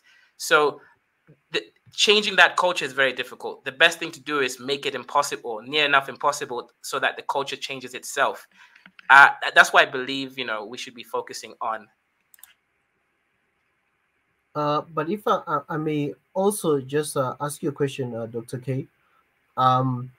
This is just one solution that you're proposing, but it's not really the only thing. I think you only mentioned one part of maybe corruption and tracing money and all that stuff. There's more to Africa that needs to be fixed, and it's beyond just maybe corruption. What else do you think needs to be fixed? Because I don't think leadership. That's the only model. Leadership. I believe that, if you want leaders, you want to find effective leaders. People like Kagame, Magufuli, etc. These are people that come once in every 5 generations. You don't want to rely for a system to breed such people by accident, because it means many countries and many people within certain regions suffer until you have that exceptional leader. What we want to do is, as especially as young people, is to start building. In fact, I believe we should build a diasporan government, Pan-African government system, a government system that has no land specifically, but operates and is able to deal with Pan-African desires and requests. You set up this government, and it's a simple government system. We don't need a land. Now, this is a slightly radical solution, but it's very simple to actually execute. You have this Pan-African landless, borderless country. We try to get recognized as an actual country, but that's not so relevant as long as we recognize it and then we operate within the legislations of recognition. Now, what does this mean? This Pan-African government is where we hold each other accountable. What we do is, to build a nation or to build nations, we need lobby groups. We need people to be able to push certain ideas. So let me give some basic ideas. We have many young, thriving, promising leaders, people who know how the world works, people who have the right intentions for Africa, people who could put in, I'll give you a basic example here. We have people like Mickey, very, very good person in the way that he's able to communicate ideas. He's able to reach minds, hearts, souls. Then we have people who are very strategic, people who could, look at plans, look at, let's say, let me give you a basic example. I work with Chinese people in Kenya, actually. We're building a factory. Now, Chinese people come here under the backing of the government. So when diasporans, even though as a collective, we have as much or, near enough as much money to compete with the Chinese, we don't come together with the same mindset. We don't come together as one. We don't come together deciding, okay, we're going to try to build this factory. We're all going to put our, not all, but most of us are going to put our resource into it. We're disparate. We're separated by different people. I want to start a food shop. I want to start a clothes shop. These are all good things. However, when you're competing with people that come in as cooperative, an organization, it's almost impossible. So this Pan-African government system will build a Pan-African bank. Again, we're able to go look at the most feasible solutions, and then we fund these solutions, and we go together as a unit. We have to be organized, and those are some of the solutions. Now, the third one, is leadership. Leadership is something that we all know what it is, but we don't really know. We don't express the tenets of leadership. Leadership requires soundness of mind, requires accountability, requires intelligence, requires emotional intelligence. It requires all these things. And what we want to do is we would need to go through what leadership is, go through all the steps, and then find ways to sift through leaders and then put those leaders forward.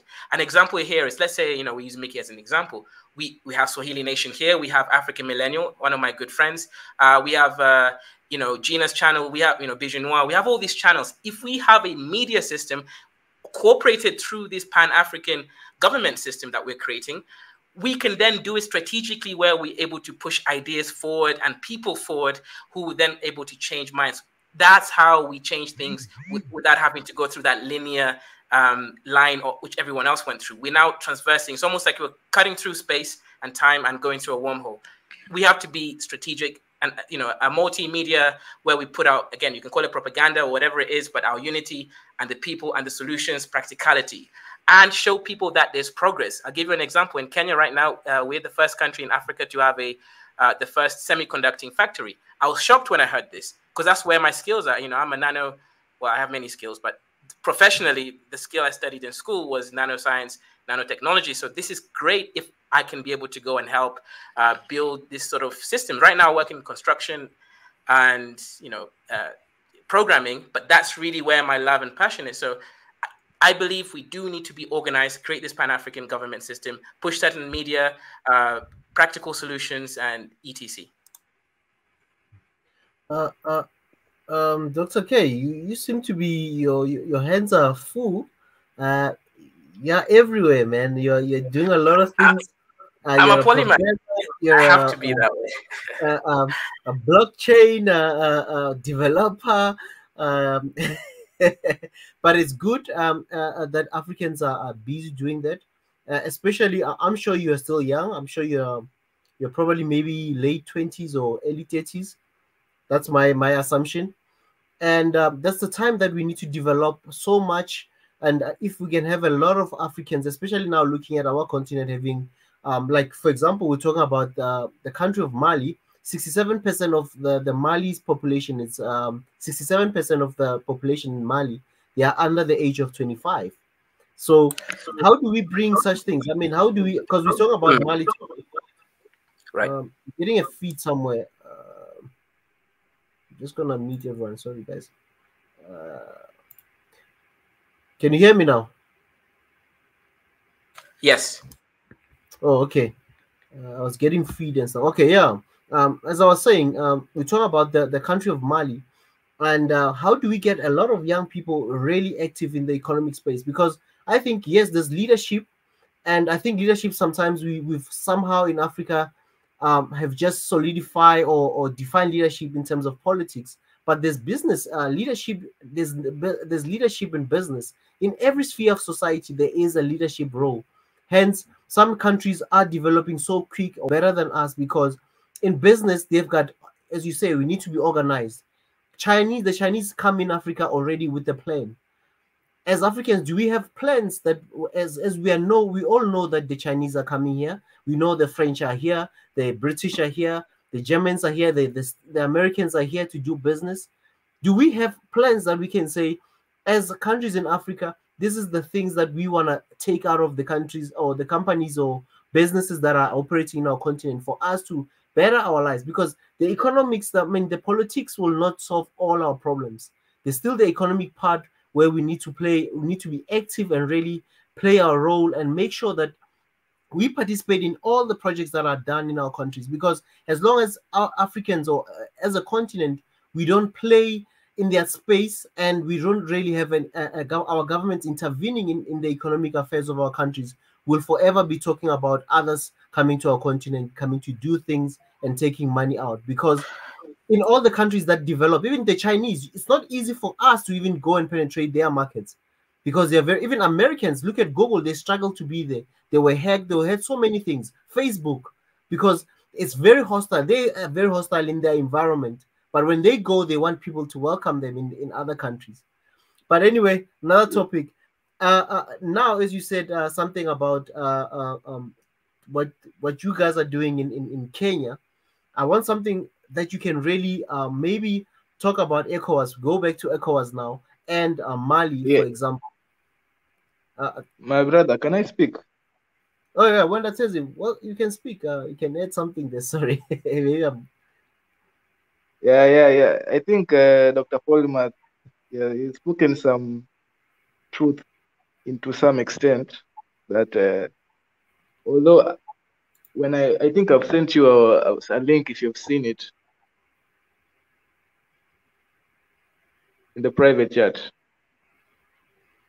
Okay, in the private chat. What's happening here? Okay, I'm reading.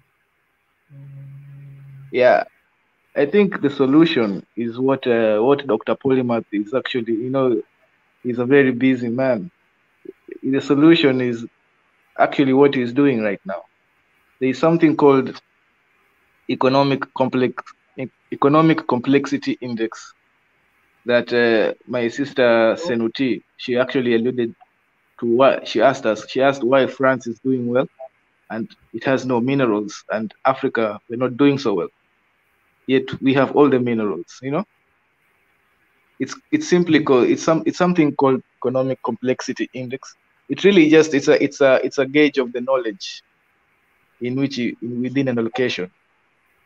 And countries like the top number one in that index is Japan, because it's really just gauging what type of goods do you produce, like how complex are your goods.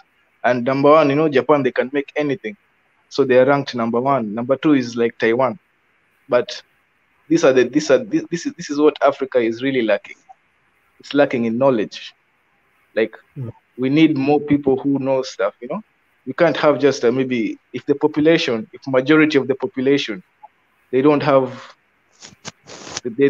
basic knowledge or basic education to create complex technical, to be just in any technical field. They don't have any basic knowledge in any technical field or complicated knowledge in any, high level knowledge.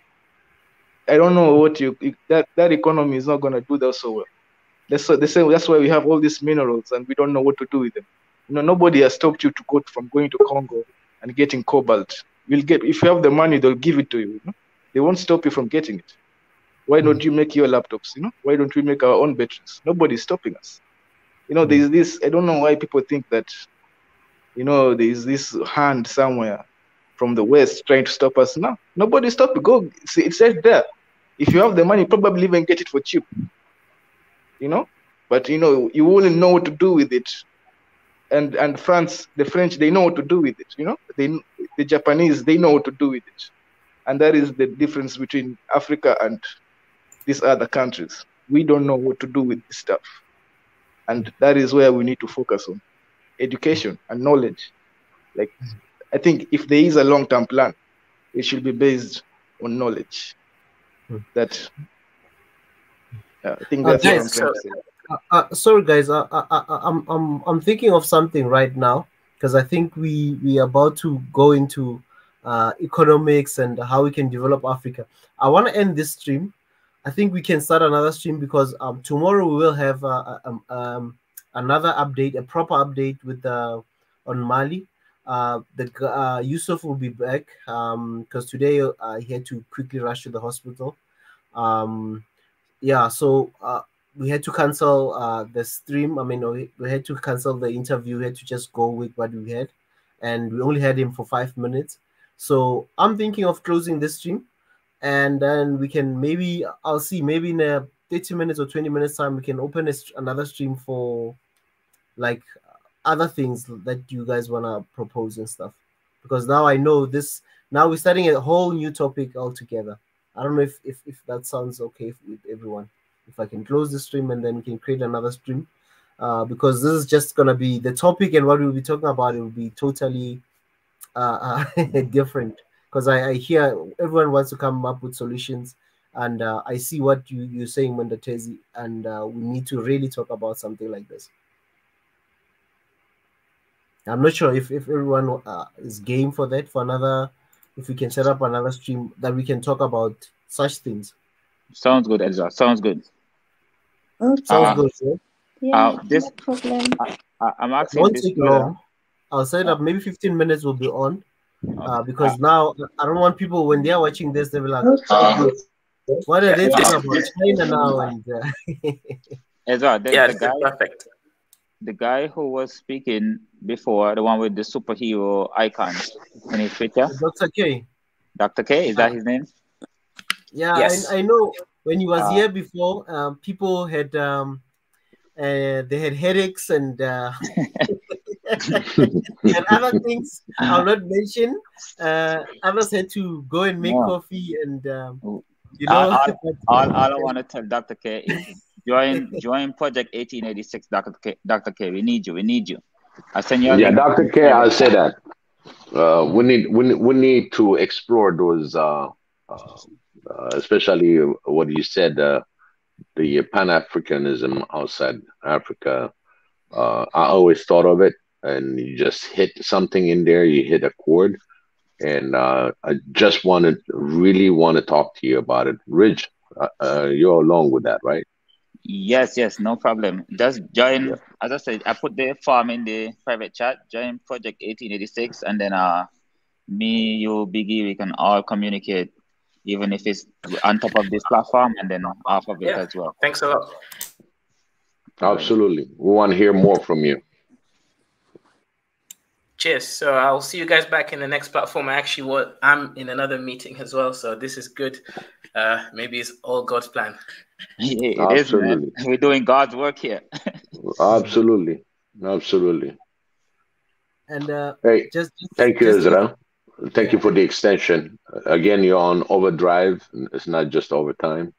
I know the time out there, it's a killer, But thank you so much.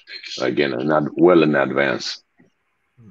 Yeah, so we're gonna do another stream probably for 2 hours. I'm not gonna take it long until morning. I'll do it for 2 hours, and then we can just focus on matters of how can we solve African affairs. How can we come up with ways to make sure that Africa, as Amanda Tezi said, can have people with different skills, can develop different skills. And one of them is what this project that Brother Rich and Biggie is talking about. Some developers coming and sharing ideas and building platforms and stuff. And so I'm gonna close the stream, guys. For those who've just joined us or who don't know, they must please subscribe. And we're gonna do another stream soon, so get ready for that. 15 minutes will be online. We'll be back on just now. Thank you so much, Ezra. I really appreciate that. Deborah, hold on. I just want to make sure. Deborah, are you still there? Yeah. Okay. We're going to come back. ከ15 ደቂቃ በኋላ እንደገና ሌላ ፕላትፎርም እንከፍታለን። እባክሽን ጆይን አድርገን። የቱ ጋር እንትን ሜሴጅ ላይ ያለው? No. Ezra is going to close ይሄኛውን ዘግቶ እንደገና ሌላ እንከፍታለን። ከ15 ደቂቃ በኋላ tomorrow my time is gone now sleeping. እኔ እደውልልሻለሁ። ግድ የለሽም። አይደለም እኔ ያልኩ እኮ ሰዓቴ ሄዷል። ስለዚህ እኔ እተኛለሁ። ነገ ተኛለሽ። Yeah, Deborah said she's working tomorrow, so it's kind of late for her. So we'll take that. ስለ ማሊ አወራን፣ ብዙ ነገር አወራንና አሁን ላለው ነገር መዝጋት አለብን ይሄንን እና ትንሽ ኮሜንት ማድረግ ከፈለግሽ Ezra, can she comment for a minute or two? አይ ምንም ችግር የለም። ሰዓት መውሰድ አልፈለኩም፣ ግን ነገ ነው በቃ። ዛሬ ምንም ችግር የለም። እና የሆነ እንትኑ ላይ አንተ ዋትስአፕ ላይ ሜሴጅ ልክ ነበረ። ወይ አላየሁትም፣ ይቅርታ እየሰራው ነበረ። I'll look at it. አይ አይደለም ሌላ ነገር ብዙ አይደለም፣ ግን እኔ የሆነ አይቼ ነበረ እንትን የአፍሪካ ባንዲራ ማነው ሰራ ማነው እንትኑ አድርጌ ማን ነው ሰራ እያሉ ነው ነበረ እና ፈልጌ አይቼ ነበረ እንዳንተ ልካለሁ። ስለዚህ አሁን አመሰግናለሁ በጣም። ምንም ችግር የለም። እኔ Thank you, ወደለ Deborah. Thank you so much, Deborah. አመሰግናለሁ እና ደህና ደሩ። እግዚአብሔር እናንተ ጋር ይሁን። ሰዓቱ ሄደን ስለሆነ ነገ ደግሞ ስራ ስለሆነ መቀየት አልችልም። Thank you. ኔትወርኩ እኮ ነው ያስቸገረው እንጂ አንቺም ብዙ ጊዜ ሞከርን። አይ ኔትወርክ አይደለም ስልኩ እንትኑ አንዱ ስልኩ እምቢ አለኝ እኮ ኮንታክት ያደርገን አሁን ነገር እንትኑ ኢሜል ላይ ገብቶ ነው እንደዚህ የሚያደርገኝ። እቺ ደግሞ ኤርፎን የላትም ለዚህ ነው እንጂ በቃ አመሰግናለሁ። ሰዓት ወስቲ ደናደሩ እግዚአብሔር እናንተ ጋር ይሁን። Thank you so much. Thank you. All right. Anyway, Deborah had a little bit of technical issue that she couldn't join us, but at the same time, she's got to work in the morning. She's got to she got to make bread. So she won't join us later on, but she has some ideas. So I have to respond to her on a few things. Thank you so much. All right, Deborah, let's close it out. Okay. Let's close this one. People can go and take a 10 minutes break, make some coffee, take juice, water, stretch. Yeah, go to the 200 okay, meter. guys, I'm gonna do the 200 meter, not kilometer, but 200 meter. Okay, let's meet just now. All right. Thank you so much again. Everybody on the audience, please like, subscribe. Don't forget the like because I myself, sometimes I forget, but I go back and do the like. I appreciate that. Back in 10 minutes, right? Yeah, back in 10. All right. Thank you. Bye. Bye.